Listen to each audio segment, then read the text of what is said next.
Hello everyone, എൻ്റെ പേര് ഷമീല. ഞാൻ മലബാർ പോളിടെക്നിക് കോളേജിലെ ഫിസിക്സ് ലെക്ചറാണ്. അപ്പോൾ ഇന്ന് നമ്മൾ നോക്കാൻ പോകുന്നത് ഫിസിക്സിൻ്റെ ആദ്യത്തെ മൊഡ്യൂളും ലാസ്റ്റ് മൊഡ്യൂൾ 4th മൊഡ്യൂളിൻ്റെയും ഇമ്പോർട്ടൻറ്റ് ടോപ്പിക്സുകളാണ്. അപ്പോൾ കംപ്ലീറ്റ് റിവിഷൻ എന്നുള്ള രീതിയിലാണ് നമ്മൾ ഈ മൊഡ്യൂളിനെ തൽക്കാലം ഓർഗനൈസ് ചെയ്തേക്കുന്നത്. ഇപ്പോൾ ചിലപ്പോൾ സമയത്തിൻ്റെ കാര്യങ്ങളൊക്കെ കൊണ്ടൊക്കെ നമുക്ക് കംപ്ലീറ്റ് പ്രോബ്ലംസ് ഒക്കെ ചെയ്തോളണം എന്നില്ല. അതുകൊണ്ട് എക്സ്ട്രാ പ്രോബ്ലംസ് ഒക്കെ നിങ്ങൾ എന്താക്കണം, നിങ്ങളെ നോട്ട് വെച്ചിട്ട് നിങ്ങൾക്ക് തന്ന നോട്ട് വെച്ചിട്ട് നിങ്ങൾ എന്തായാലും പ്രാക്ടീസ് ചെയ്തെടുക്കണം. അപ്പോൾ നമ്മളിപ്പോൾ തുടങ്ങാൻ പോകുന്നത് ഫസ്റ്റ് മൊഡ്യൂൾ വേവ്സ് ആണ്. നമ്മൾ ഫസ്റ്റ് മൊഡ്യൂൾ എന്തായിരുന്നു? വേവ്സ് ആയിരുന്നു അല്ലേ? അപ്പോൾ ഇതിലെ ഫസ്റ്റത്തെ ടോപ്പിക്ക് നമ്മൾ പറയുന്നത് സിമ്പിൾ ഹാർമോണിക് മോഷനാണ്. അത് ഏറ്റവും കൂടുതൽ കണ്ടുവരുന്ന ഒരു ക്വസ്റ്റ്യനാണ്. അപ്പോൾ പല രീതിയിലും സിമ്പിൾ ഹാർമോണിക്കിൻ്റെ ക്വസ്റ്റ്യൻസ് നമുക്ക് പേപ്പറുകളിൽ കാണാൻ പറ്റിയിട്ടുണ്ട്. അപ്പോൾ ആദ്യം അവർ ഡയറക്റ്റായിട്ട് ചോദിക്കും, എന്താണ് what is simple harmonic motion. അപ്പോൾ what is simple harmonic motion അഥവാ SHM എന്ന് പറഞ്ഞു കഴിഞ്ഞാൽ എന്തായിരിക്കും നമ്മൾ ആൻസർ കൊടുക്കേണ്ടത്? സിമ്പിൾ ഹാർമോണിക് മോഷൻ എന്ന് പറഞ്ഞാൽ നമുക്കറിയാം, it is a fundamental periodic മോഷനാണ്. ഫണ്ടമെൻ്റൽ പീരിയോഡിക് മോഷനാണ്. ഈ സിമ്പിൾ ഹാർമോണിക് മോഷൻ ആവണം എന്നുണ്ടെങ്കിൽ 2 കണ്ടീഷൻ സാറ്റിസ്ഫൈ ചെയ്യണം.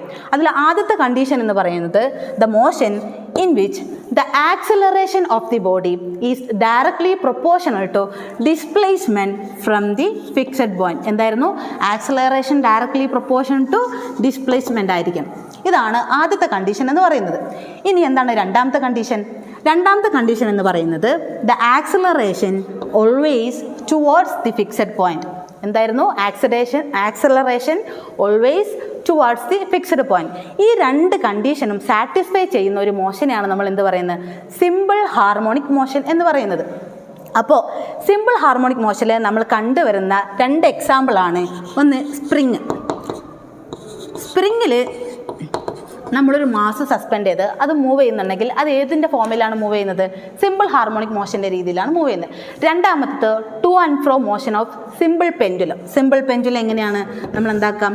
നമ്മൾ ഒരു ബോബ് ഒരു ഫിക്സഡ് പോയിന്റിൽ സസ്പെൻഡ് ചെയ്ത ഒരു സിസ്റ്റത്തിനെയാണ് നമ്മൾ എന്താ പറയുന്നത്? സിമ്പിൾ പെൻഡുലം എന്ന് പറയാം. അപ്പോൾ എന്താക്കാം? ചിലപ്പോൾ നമ്മളോട് എക്സാമ്പിൾ എഴുതാൻ പറയും. അപ്പോൾ നമ്മൾ എന്താക്കാം? ഒന്നുകിൽ സിമ്പിൾ പെൻഡുലം എന്ന് എഴുതാം, ഇല്ലെങ്കിൽ മോഷൻ ഓഫ് സ്പ്രിങ് എഴുതാം. അതാണ് മെയിനായിട്ടും സിമ്പിൾ ഹാർമോണിക് മോഷനിൽ വരുന്ന എക്സാമ്പിൾ എന്ന് പറയുന്നത്. ഇനി വരാൻ സാധ്യതയുള്ള ടോപ്പിക്കാണ് എന്താണ് സിമ്പിൾ ഹാർമോണിക് മോഷൻ്റെ ക്യാരക്ടറിസ്റ്റിക്സ്. എന്താണ് ക്യാരക്ടറിസ്റ്റിക്സ് ഓഫ് സിമ്പിൾ പെൻഡുലം?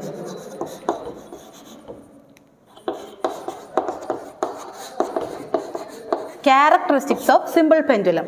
ഇപ്പോൾ 4 പോയിന്റ്സ് ആണുള്ളത്. ഒന്നാമത്തേത് എന്താണ്? Time period. എന്താണ് ടൈം പീരീഡ്? എന്തായിരുന്നു ടൈം പീരീഡ്? ഇതിനെ നമ്മൾ ക്യാപിറ്റൽ T കൊണ്ടാണ് ഡിനോട്ട് ചെയ്യാറുള്ളത്. സോ ടൈം പീരീഡ് എന്ന് പറഞ്ഞു കഴിഞ്ഞാൽ ഒരു ഓസിലേഷന് വേണ്ടി എടുക്കുന്ന സമയത്തിനെയാണ് നമ്മൾ എന്ത് പറയുന്നത്? ടൈം പീരീഡ് എന്ന് പറയുന്നത്. ടൈം ടേക്കൺ ടു കംപ്ലീറ്റ് 1 ഓസിലേഷനെയാണ് നമ്മൾ എന്ത് പറയുന്നത്? ടൈം പീരീഡ് എന്ന് പറയുന്നത്. രണ്ടാമത്തതാണ് ഫ്രീക്വൻസി. എന്താണ് ഫ്രീക്വൻസി? ഫ്രീക്വൻസി എന്ന് പറഞ്ഞു കഴിഞ്ഞാൽ number of vibration in 1 second. ഒരു സെക്കൻഡ് കൊണ്ട് എത്ര പ്രാവശ്യം വൈബ്രേറ്റ് ചെയ്യും അഥവാ എത്ര പ്രാവശ്യം ഓസിലേറ്റ് ചെയ്യും എന്നതിനെയാണ് എന്ത് പറയുന്നത്? ഫ്രീക്വൻസി എന്ന് പറയുന്നത്. അതാണ് F. അപ്പോൾ F കാണാനുള്ള ഇക്വേഷൻ F = 1/T ആണ്. F = 1/T ആണ്. T എന്ന് പറഞ്ഞാൽ എന്താണ്? ഒന്നുമല്ല, നമ്മൾ ടൈം പീരീഡ് തന്നെയാണ്. മൂന്നാമത്തേതാണ് ആംപ്ലിറ്റ്യൂഡ്. മൂന്നാമത്തേത് എന്താണ്? ആംപ്ലിറ്റ്യൂഡ്. ആംപ്ലിറ്റ്യൂഡ് എന്ന് പറഞ്ഞാൽ നമുക്ക് എല്ലാവർക്കും അറിയാം, വേവിൻ്റെ കാര്യത്തിൽ നമുക്കറിയാം. ആംപ്ലിറ്റ്യൂഡ് എന്ന് പറഞ്ഞാൽ the maximum displacement from the mean position. Maximum displacement from the mean position. ഇതിനെയാണ് നമ്മൾ ആംപ്ലിറ്റ്യൂഡ് എന്ന് പറഞ്ഞത്. നാലാമത്തേതാണ് ഫേസ്. നാലാമത്തേത് എന്താണ്? ഫേസ്. ഇതെന്ന് പറഞ്ഞാൽ സ്റ്റേറ്റ് ഓഫ് ഓസിലേഷനെയാണ് നമ്മൾ എന്ത് പറയുക? ഫേസ് എന്ന് പറഞ്ഞത്. അപ്പോൾ ക്യാരക്ടറിസ്റ്റിക്സ് ഓഫ് സിമ്പിൾ ഹാർമോണിക് മോഷനും എന്താവാറുണ്ട്? ക്വസ്റ്റ്യൻ പേപ്പറിൽ നമ്മൾ സാധാരണ കണ്ടുവരാറുണ്ട്.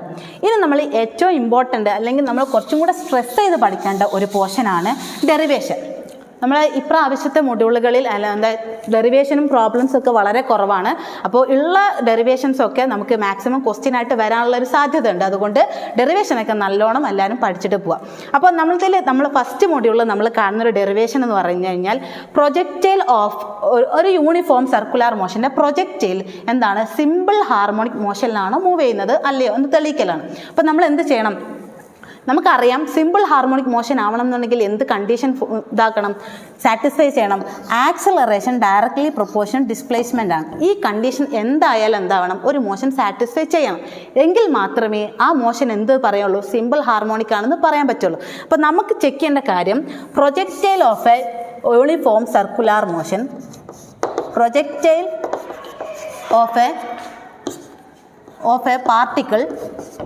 of a particle in a uniform circular motion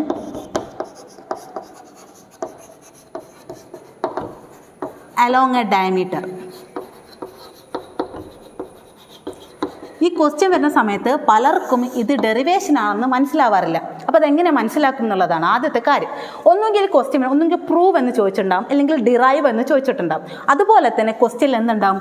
SHM എന്നോ അല്ലെങ്കിൽ സിമ്പിൾ ഹാർമോണിക് മോഷൻ എന്നോ കൊടുത്തിട്ടുണ്ടാകും. അതുപോലെ തന്നെ ഒന്നുകിൽ യൂണിഫോം സർക്കുലാർ മോഷൻ എന്ന്, അതായത് ഈ ഹെഡ്ലൈനുമായിട്ട് കണക്ട് ചെയ്യുന്ന ഏതെങ്കിലും ഒരു റൂട്ട് വേർഡ് എന്തുണ്ടാവും നമ്മളെ ക്വസ്റ്റ്യനിൽ കാണും. അങ്ങനെ ക്വസ്റ്റ്യൻ നമുക്ക് മനസ്സിലായിട്ടില്ലെങ്കിൽ ഒന്നോ രണ്ടോ പ്രാവശ്യം മനസ്സിലായി കഴിഞ്ഞാൽ എന്താണ് ക്വസ്റ്റ്യൻ ഉദ്ദേശിക്കുന്നത് കാര്യം മനസ്സിലാവും.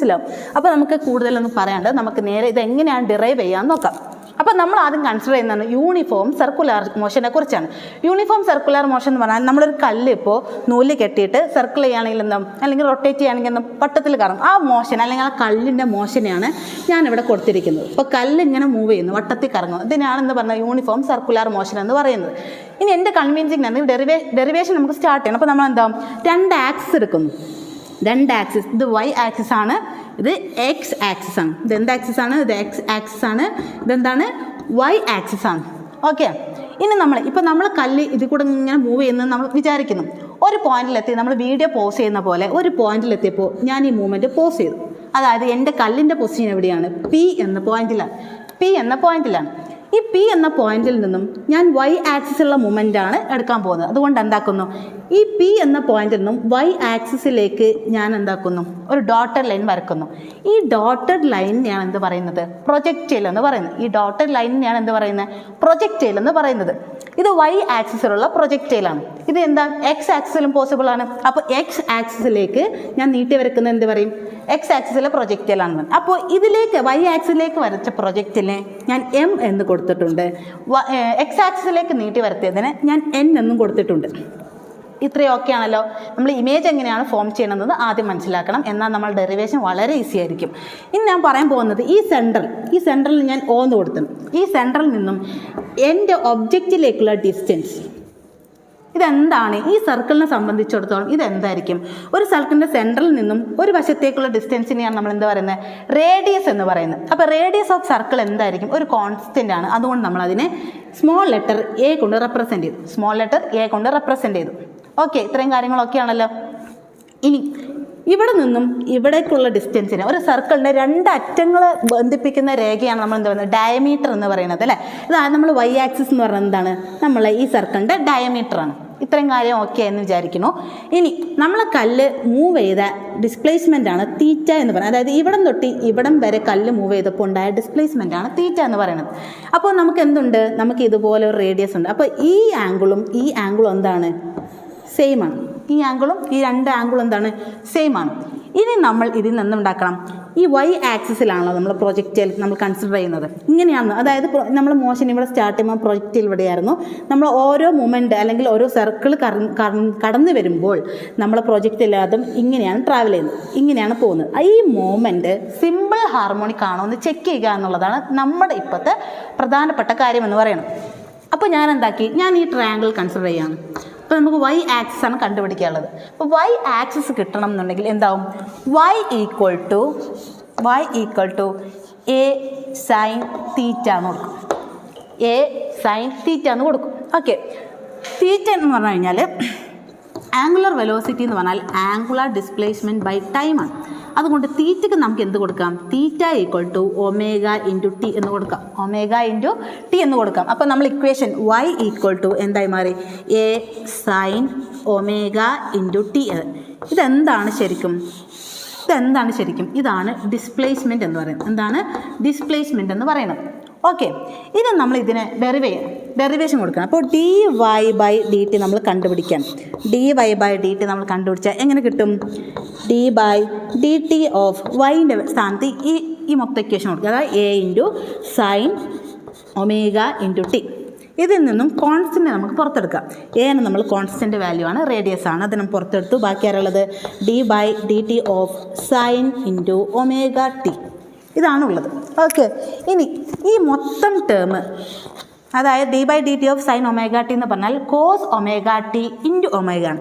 അപ്പോൾ നമ്മൾ ഇക്വേഷൻ എന്താവും? A into cos omega t into omega എന്ന്. ഇത്ര ഓക്കെ ആണല്ലോ. ഇനി എങ്ങനെ വരും? ഇനി എല്ലാ കോൺസ്റ്റൻറ്റിനെയും ഒരുമിച്ച് എഴുതിയിട്ട് നമ്മളൊന്ന് അറേഞ്ച് ചെയ്യും. അതായത് dy ബൈ ഡി ടി എന്നുള്ളത് എന്താവും? എ ഒരു കോൺസ്റ്റൻ്റ് ആണ്, ഒമേഗ ഒരു കോൺസ്റ്റൻ്റ് ആണ്, ബാക്കി ആരുള്ളത് കോസ് ഒമേഗ ടി ആണ്. ഓക്കെ, നമ്മൾ ആദ്യത്തെ ഡിഫറൻഷ്യൽ ചെയ്ത സമയത്ത് കിട്ടും. ഇതാണ് വെലോസിറ്റി എന്ന് പറയുന്നത്. നമുക്ക് എന്താ കിട്ടേണ്ടത്? ആക്സിലറേഷനാണ് കിട്ടേണ്ടത്. അപ്പോൾ ഇതിനൊന്നും കൂടെ നമ്മൾ എന്തോ ഡിഫറൻഷ്യേറ്റ് ചെയ്യും. അപ്പോൾ നമുക്ക് എങ്ങനെ കിട്ടണം? d square y by D T square എന്ന് പറയുന്നത് എന്താണ്? d by D T of നമുക്ക് എന്താണ് കിട്ടിയത് അതിനെ എഴുതിയെടുക്കുക. A omega into cos omega t. Okay, ഇത് നമ്മൾ വീണ്ടും ഇതുപോലെ ചെയ്ത എല്ലാ കാര്യങ്ങളും റിപ്പീറ്റ് ചെയ്യും. ആദ്യം കോൺസ്റ്റൻറ്റുകൾ പുറത്തേക്ക് എടുക്കും. എ ഒമേഗ കോൺസ്റ്റൻ്റ് ആയതുകൊണ്ട് ആദ്യം അതിനെ പുറത്തെടുത്തു. ബാക്കി ചെയ്യാനുള്ള കാര്യങ്ങൾ ആയിരിക്കും d by D T of cos omega T ആണ്. കോസ് ഒമേഗ ടി ആണ്. ആകെ നമുക്ക് ഡിഫറൻഷ്യൽ കാണാനുള്ളത് ഈ ഒരു പോർഷൻ്റെ മാത്രമാണ്. അപ്പോൾ ഇതെങ്ങനെയാണ് വരുന്നത്? A omega into d by D T of cos omega t എന്ന് പറഞ്ഞാൽ minus sine omega t into omega ആണ്. Okay, minus sine omega t into ഒമേഗയാണ്. വീണ്ടും നമ്മൾ പ്രോസസ്സ് റിപ്പീറ്റ് ചെയ്യാണ്. കോൺസ്റ്റൻ്റ് വാല്യൂകളൊക്കെ അടുത്തേക്ക് എഴുതി ഒന്ന് റീഅറേഞ്ച് ചെയ്യും. അപ്പോൾ എങ്ങനെ എഴുതും? ആദ്യം മൈനസിന് പുറത്തു, മൈനസ് എടുത്തു. എ രണ്ട് ഒമേഗകൾ അടുത്ത് വന്ന് എന്താവും? ഒമേഗ സ്ക്വയറായി. ബാക്കി ആരുണ്ട്? Sign omega T, sine omega t. Okay, ഇത്രയും കാര്യങ്ങൾ ഓക്കെ ആണല്ലോ. ഞാൻ ഒന്നും കൂടി എഴുതാൻ പോവാണ്. അപ്പം നമുക്ക് ആർക്കേ വേണ്ടി വന്നുള്ളൂ? നമുക്ക് രണ്ടേ ആൾക്കാരെ വേണം. ആദ്യം ഇത് ആരും ഡിസ്പ്ലേസ്മെൻറ്റിന് വേണമായിരുന്നു. ഇതെന്താണ്? ഇത് ആക്സിലറേഷനാണ്. ആക്സിലറേഷൻ. അപ്പോൾ രണ്ട് നമുക്ക് വേണ്ട കാര്യങ്ങളും കിട്ടിയിട്ടുണ്ട്. ഇനി നമുക്ക് എന്താക്കണം? ഇവർ തമ്മിൽ എന്താണ് കണക്ഷൻ, എങ്ങനെയാണ് കണക്ഷൻ വരുന്നതെന്ന് കണ്ടെത്തണം. ഇത് രണ്ടും പ്രൊപ്പോർഷനിലാണെങ്കിൽ നമ്മൾ ഡെറിവേഷൻ കംപ്ലീറ്റ് ആയി എന്നുള്ളതാണ്. അപ്പോൾ നമുക്കറിയാം ആക്സിലറേഷൻ എന്ന് പറഞ്ഞാൽ d square Y by D T square എന്ന് പറഞ്ഞത് എന്താ നമുക്ക് കിട്ടിയത്? Minus A omega square into sine omega T, sine omega T. ഇത് നമ്മൾ ഇക്വേഷൻ നമ്പർ 1 എന്ന് കൊടുത്തിട്ടുണ്ട്. ഇനി നമ്മൾ ഇപ്പോൾ കളിക്കളത്തിലൊക്കെ നമ്മൾ ഒരാൾ കളിക്ക് എന്തെങ്കിലും പരിക്കൊക്കെ പറ്റിക്കഴിഞ്ഞാൽ സബ്സ്റ്റിറ്റ്യൂട്ട് ഇറക്കും. അതുപോലെ തന്നെ സൈൻ ഒമേഗ ടിക്ക് ആരിറക്കണം? സബ്സ്റ്റിറ്റ്യൂട്ട് ഇറക്കണം. എവിടെ നിന്ന് ഇറക്കണം? ഫസ്റ്റ് നമ്മൾ ഡിസ്പ്ലേസ്മെൻ്റ് എന്ന് കിട്ടും. നമുക്കറിയാം ഡിസ്പ്ലേസ്മെൻറ്റ് എന്ന് പറയുന്നത് y equal to A sine omega T ആണ്. എ സൈൻ ഒമേഗ ടി ആണ്. ഇവിടുന്ന് സൈൻ ഒമേഗ ടീൻ്റെ വാല്യൂ എന്ന് പറഞ്ഞു കഴിഞ്ഞാൽ എന്താ കിട്ടുന്നത്? അതായത് ഞാൻ ഇങ്ങോട്ട് കൊണ്ടുവന്ന് എന്ത് കിട്ടും? y by A. അപ്പം നമ്മൾ ഏതാണ്? Sine omega T equal to y by A എന്നുള്ള വാല്യൂ എവിടെ പുട്ടാണ്? Put in equation 1. ഇക്വേഷൻ 1 ഇത് കൊണ്ട് കൊടുക്കണം. അപ്പോൾ നമ്മൾ ഇക്വേഷൻ എന്താവും? d square y by D T square equal to minus A omega square into sine omega ടിക്ക് പകരം ആര് വരും? y ബൈ എ എന്ന് വരും. y ബൈ എ എന്ന് വരും. അപ്പോൾ മേലെ ഒരു എ ഉണ്ട്, താഴെ ഒരു എ ഉണ്ട്. അതെന്താവും? കട്ട് ചെയ്ത് പോകും. ബാക്കി നമുക്ക് വരുന്നത് എന്താണ്? ബാക്കി നമുക്ക് ആരൊക്കെ വരും? നമ്മൾ ഇക്വേഷൻ എന്തായി മാറും? d square y by D T square equal to minus omega square into y, omega square into y എന്നാവും. അപ്പോൾ എന്തായി? നമുക്കറിയാം acceleration equal to A constant into എന്താണ്? ഡിസ്പ്ലേസ്മെൻ്റ് ആണ്. നമുക്ക് എന്താക്കാം? അപ്പോൾ acceleration directly proportion to displacement ആണ് തെളിഞ്ഞു. ഇതെന്താണ്? നമ്മൾ സിമ്പിൾ ഹാർമോണിക് മോഷനിലാണ് മൂവ് ചെയ്യുന്നത് മനസ്സിലായി. അപ്പോൾ എന്താക്കാം? ഈ ഇക്വേഷനെ നമുക്ക് ക്ലബ് ചെയ്യാം. അതായത് ഈ മൈനസ് ഉള്ള ഈ ടേമിനെ ഈക്വാലിറ്റിൻ്റെ ഇപ്പുറത്തേക്ക് കൊണ്ടുവന്നാൽ എന്താവും? പ്ലസ് ആവും. നമ്മൾ ഇക്വേഷൻ എന്താവും? d square y by D T square plus omega square into y equal to 0. ഇതിനെയാണ് എന്ത് പറയുന്നത്? Differential equation of simple harmonic motion. അതായത് differential equation for simple harmonic motion എന്ന് പറയുന്നത്.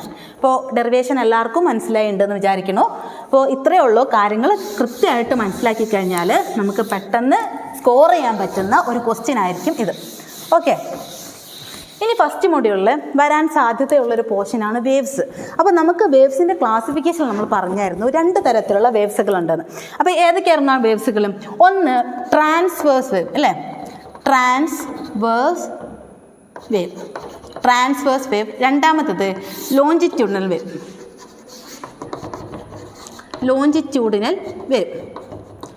അപ്പോൾ ഇങ്ങനെയുള്ള കാര്യങ്ങൾ പഠിക്കുമ്പോൾ നിങ്ങൾ ശ്രദ്ധിക്കേണ്ടതെന്ന് വെച്ചാൽ ഒരു ഭാഗം നല്ലോണം കൃത്യമായിട്ട് മനസ്സിലാക്കുക, രണ്ടാമത്തെ ഭാഗം എങ്ങനെയാണ് വ്യത്യാസപ്പെട്ടിരിക്കുന്ന കാര്യം മാത്രം ഓർത്ത് വെക്കുക. രണ്ടും കൂടെ ബൈഹാർട്ട് ചെയ്യാൻ നിന്ന് കഴിഞ്ഞാൽ കൺഫ്യൂസ്ഡ് ആവും. അപ്പോൾ എന്താണ് ട്രാൻസ്വേഴ്സ് വേവ് എന്ന് പറഞ്ഞു കഴിഞ്ഞാൽ ഫസ്റ്റ് പോയിന്റ് എഴുതേണ്ടത് ദ വൈബ്രേഷൻ ഓഫ് പാർട്ടിക്കിൾ. എന്താണ് വൈബ്രേഷൻ ഓഫ് പാർട്ടിക്കിൾ? എന്താണ് perpendicular to propagation of wave. അതായത് നമ്മളെ പാർട്ടിക്കിളിൻ്റെ വൈബ്രേഷനും പ്രൊപ്പഗേഷൻ്റെ വേവും എന്താണ്, അതായത് പാർട്ടിക്കിൾ മേലോട്ട് പോകണമെങ്കിൽ പ്രൊപ്പഗേഷൻ ഇങ്ങനെയാണ് പോവുക. ഇത് രണ്ടും എന്തായിരിക്കും? പെർപെൻഡിക്കുലർ ആയിരിക്കും. ഇവിടെ വരുന്ന സമയത്ത് എന്താവും? ദ വൈബ്രേഷൻ ഓഫ് പാർട്ടിക്കിൾ എന്താണ്? Vibration of particle parallel to propagation of wave. എന്താണ്? Parallel to propagation of wave. ഇതാണ് വ്യത്യാസം. ഒന്ന് പെർപെൻഡിക്കുലർ ആണെങ്കിൽ എന്താണ്? പാരലാണ്. രണ്ടാമത്തെ പോയിന്റ് എന്ന് പറയുന്നത് നമ്മൾ ട്രാൻസ്വേഴ്സ് വേവ് എന്ന് പറഞ്ഞു കഴിഞ്ഞാൽ ഇങ്ങനെയാണ്, അതായത് ഇങ്ങനെയാണ് ട്രാൻസ്വേഴ്സ് വേവ്.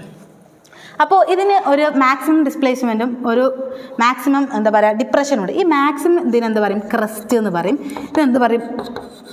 ട്രഫ് എന്ന് പറയും. ഇന്ന് ക്രസ്റ്റ് ആൻഡ് ട്രഫ്. അപ്പോൾ ഇതെങ്ങനെ ട്രാവൽ ചെയ്യുന്നത്? It can travel in the form of crest and trough. ഇവിടെ വരുമ്പോൾ അതെങ്ങനെ മാറും? നമ്മളുടെ ലോഞ്ചിറ്റ്യൂഡിനൽ വേവ്സ് എന്ന് പറഞ്ഞു കഴിഞ്ഞാൽ ഒരു ഭാഗത്ത് വേവുകൾ ഇങ്ങനെ കൂടിക്കിടക്കുന്നുണ്ടാവും, ഒരു ഭാഗത്ത് എന്താവും? ലൂസായി കിടക്കുന്നുണ്ടാവും, പിന്നെ കൂടിക്കിടക്കുന്നുണ്ടാവും. ഓക്കെ, ഇങ്ങനെയാണ് നമ്മൾ ലോഞ്ചിറ്റ്യൂഡിനൽ വേവ്സ് പോകുന്നത്.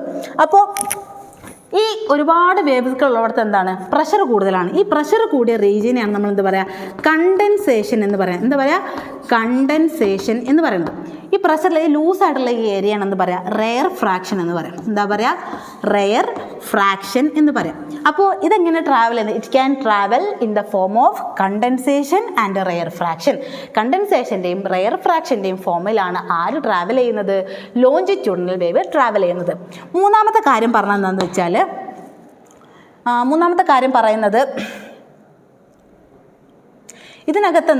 ഇതിനകത്തൊരു പ്രഷർ വേരിയേഷൻ ഉണ്ട്. കാരണം ത്രൂ ഔട്ട് എന്താണ്? പ്രഷർ ഒരേപോലെ. അപ്പോൾ നോ പ്രഷർ വേരിയേഷൻ. എന്താണ്?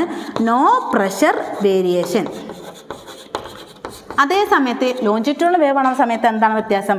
ഒരു ഭാഗത്ത് ഒരുപാട് തിക്കി തിരക്കി നിൽക്കും, അപ്പോൾ അവിടെ പ്രഷർ കൂടുതലായിരിക്കും. ഇവിടെ എന്താകുമ്പോൾ കുറച്ച് ലൂസായി കിടക്കുന്നത് പ്രഷർ കുറവായിരിക്കും. അപ്പോൾ അവിടെ എന്തുണ്ട്? There is A pressure variation.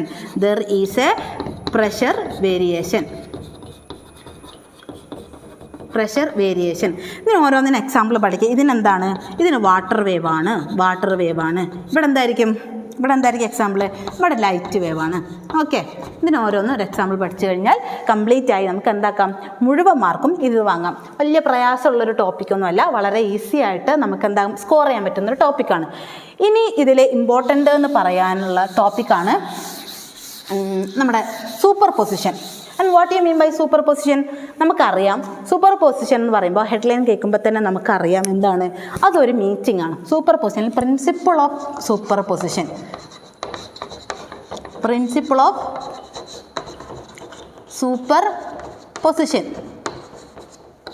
അപ്പോൾ പ്രിൻസിപ്പിൾ ഓഫ് സൂപ്പർ പൊസിഷൻ എന്ന് പറഞ്ഞു കഴിഞ്ഞാൽ എന്താണ്?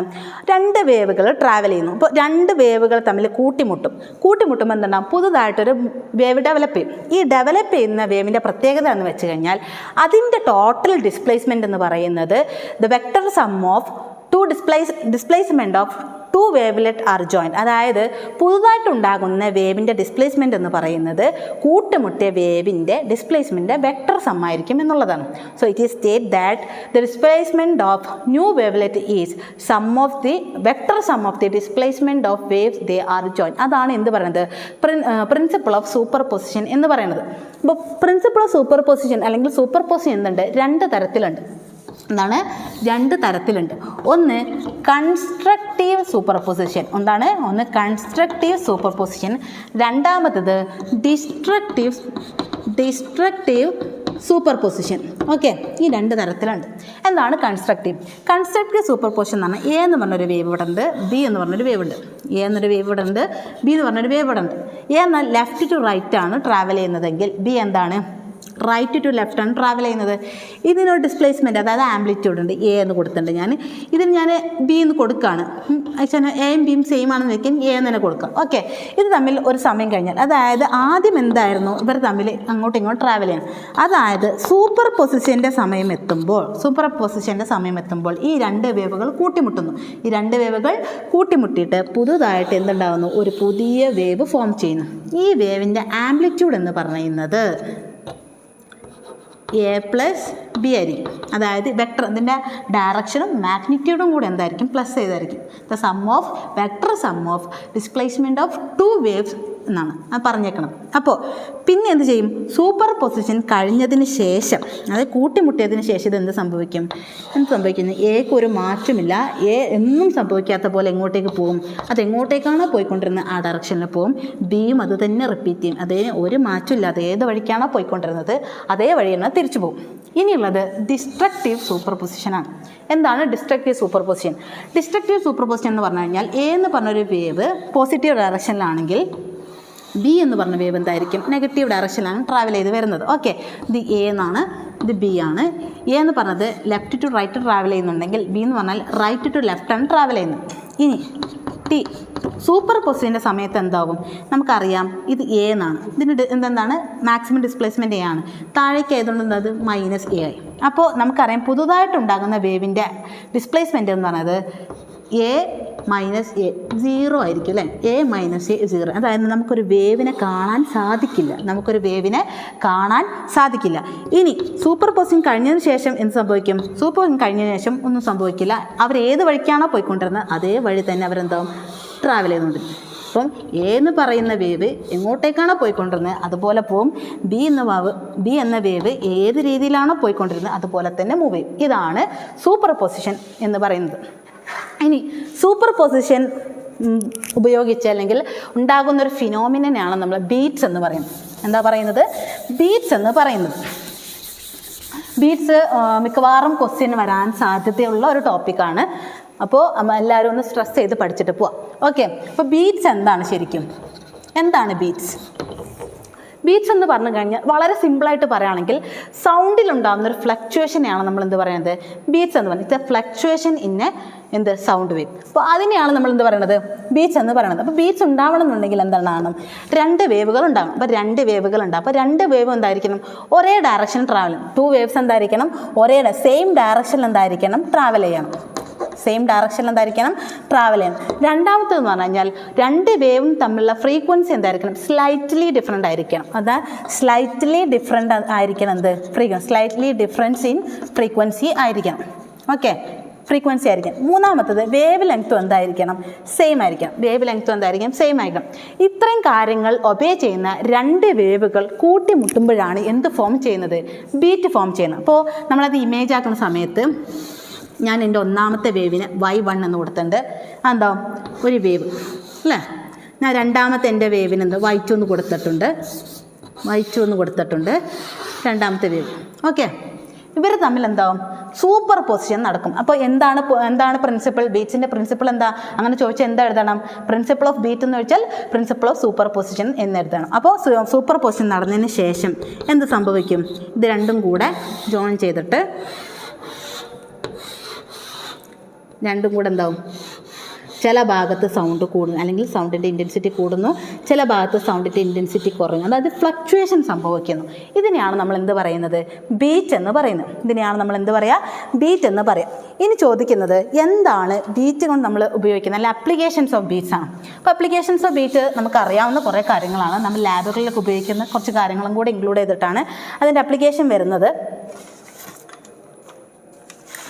ഇപ്പോൾ മെയിനായിട്ടുള്ള അപ്ലിക്കേഷൻ എന്ന് പറഞ്ഞു കഴിഞ്ഞാൽ നമുക്കറിയാം, ട്യൂണിങ് ഫോർക്ക് നമുക്ക് എല്ലാവർക്കും അറിയാം. അപ്പോൾ നമുക്ക് എന്താക്കാം, മെയിനായിട്ടുള്ള അപ്ലിക്കേഷൻസ് എന്ന് പറയുന്നത് എന്താണ്, നമുക്ക് ട്യൂണിങ് ഫോർക്കിൻ്റെ ഫ്രീക്വൻസി കണ്ടുപിടിക്കാം. Find the frequency of tuning ഫോർക്കിൻ്റെ എന്ത് കണ്ടുപിടിക്കാം, ഫ്രീക്വൻസി കണ്ടുപിടിക്കാൻ പറ്റും.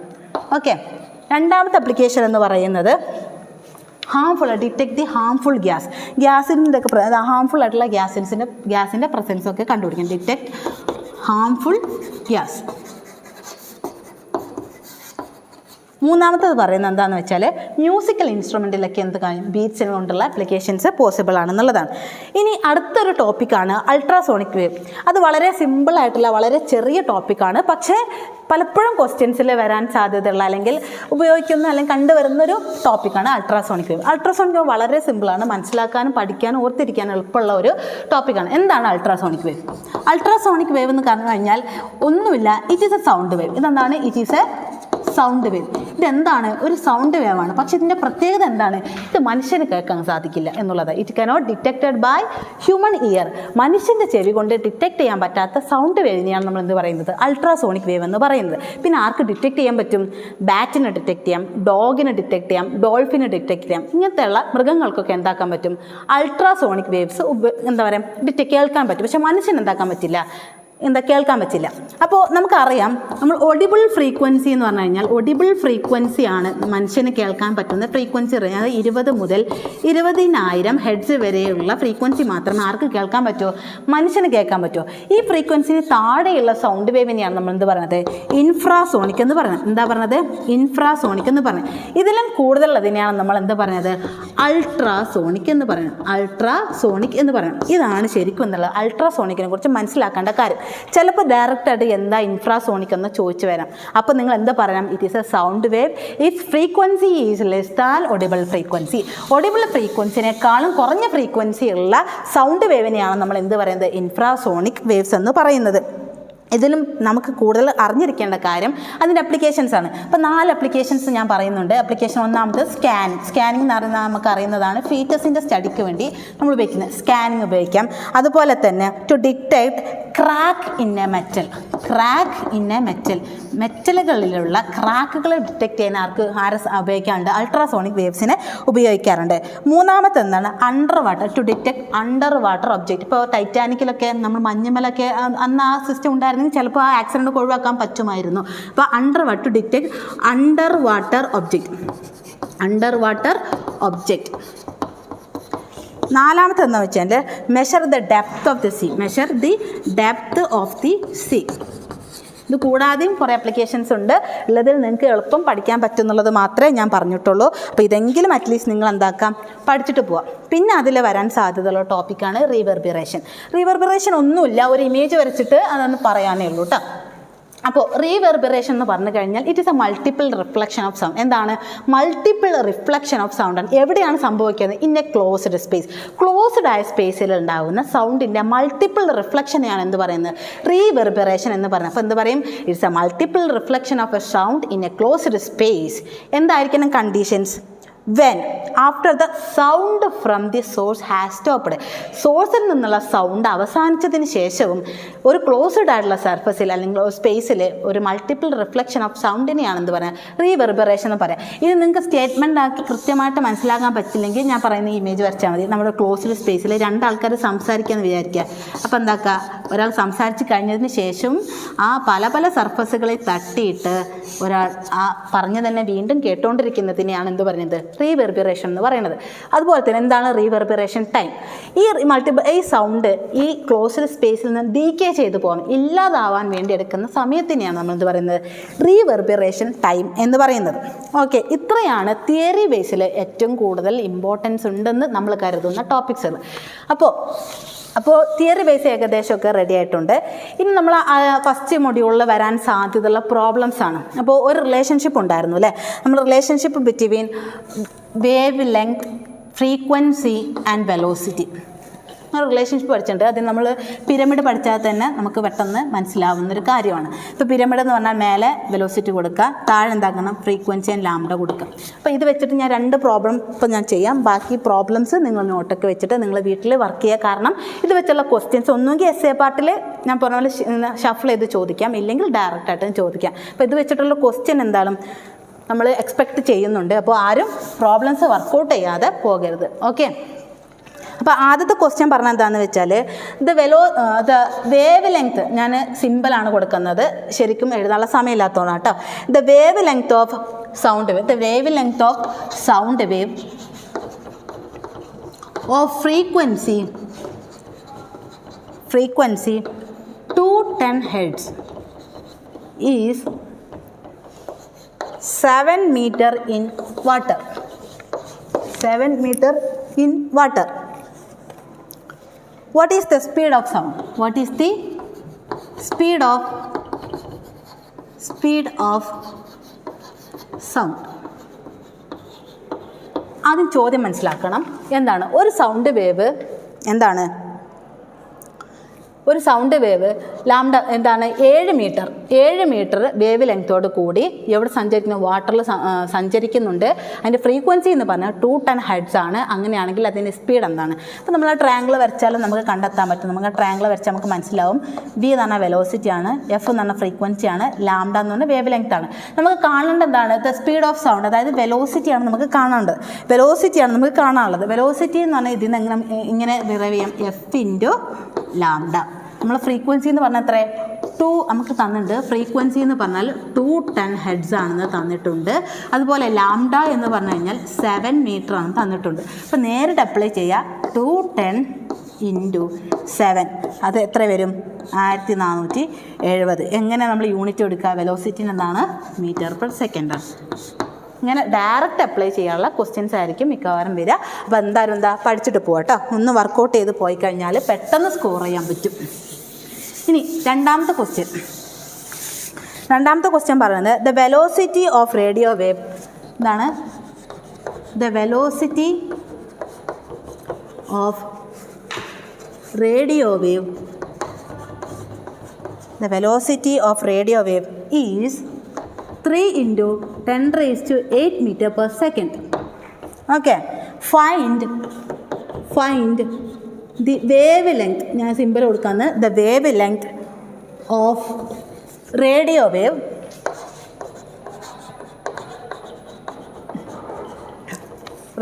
wave being broadcasted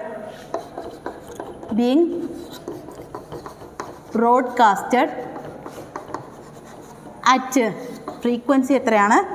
500 kHz. Okay, 500 kHz. അപ്പോൾ ക്വസ്റ്റ്യൻ വായിക്കുമ്പോൾ നമുക്ക് മനസ്സിലാവുന്ന കാര്യം, the velocity of radio wave is 3 × 10⁸ meter per second.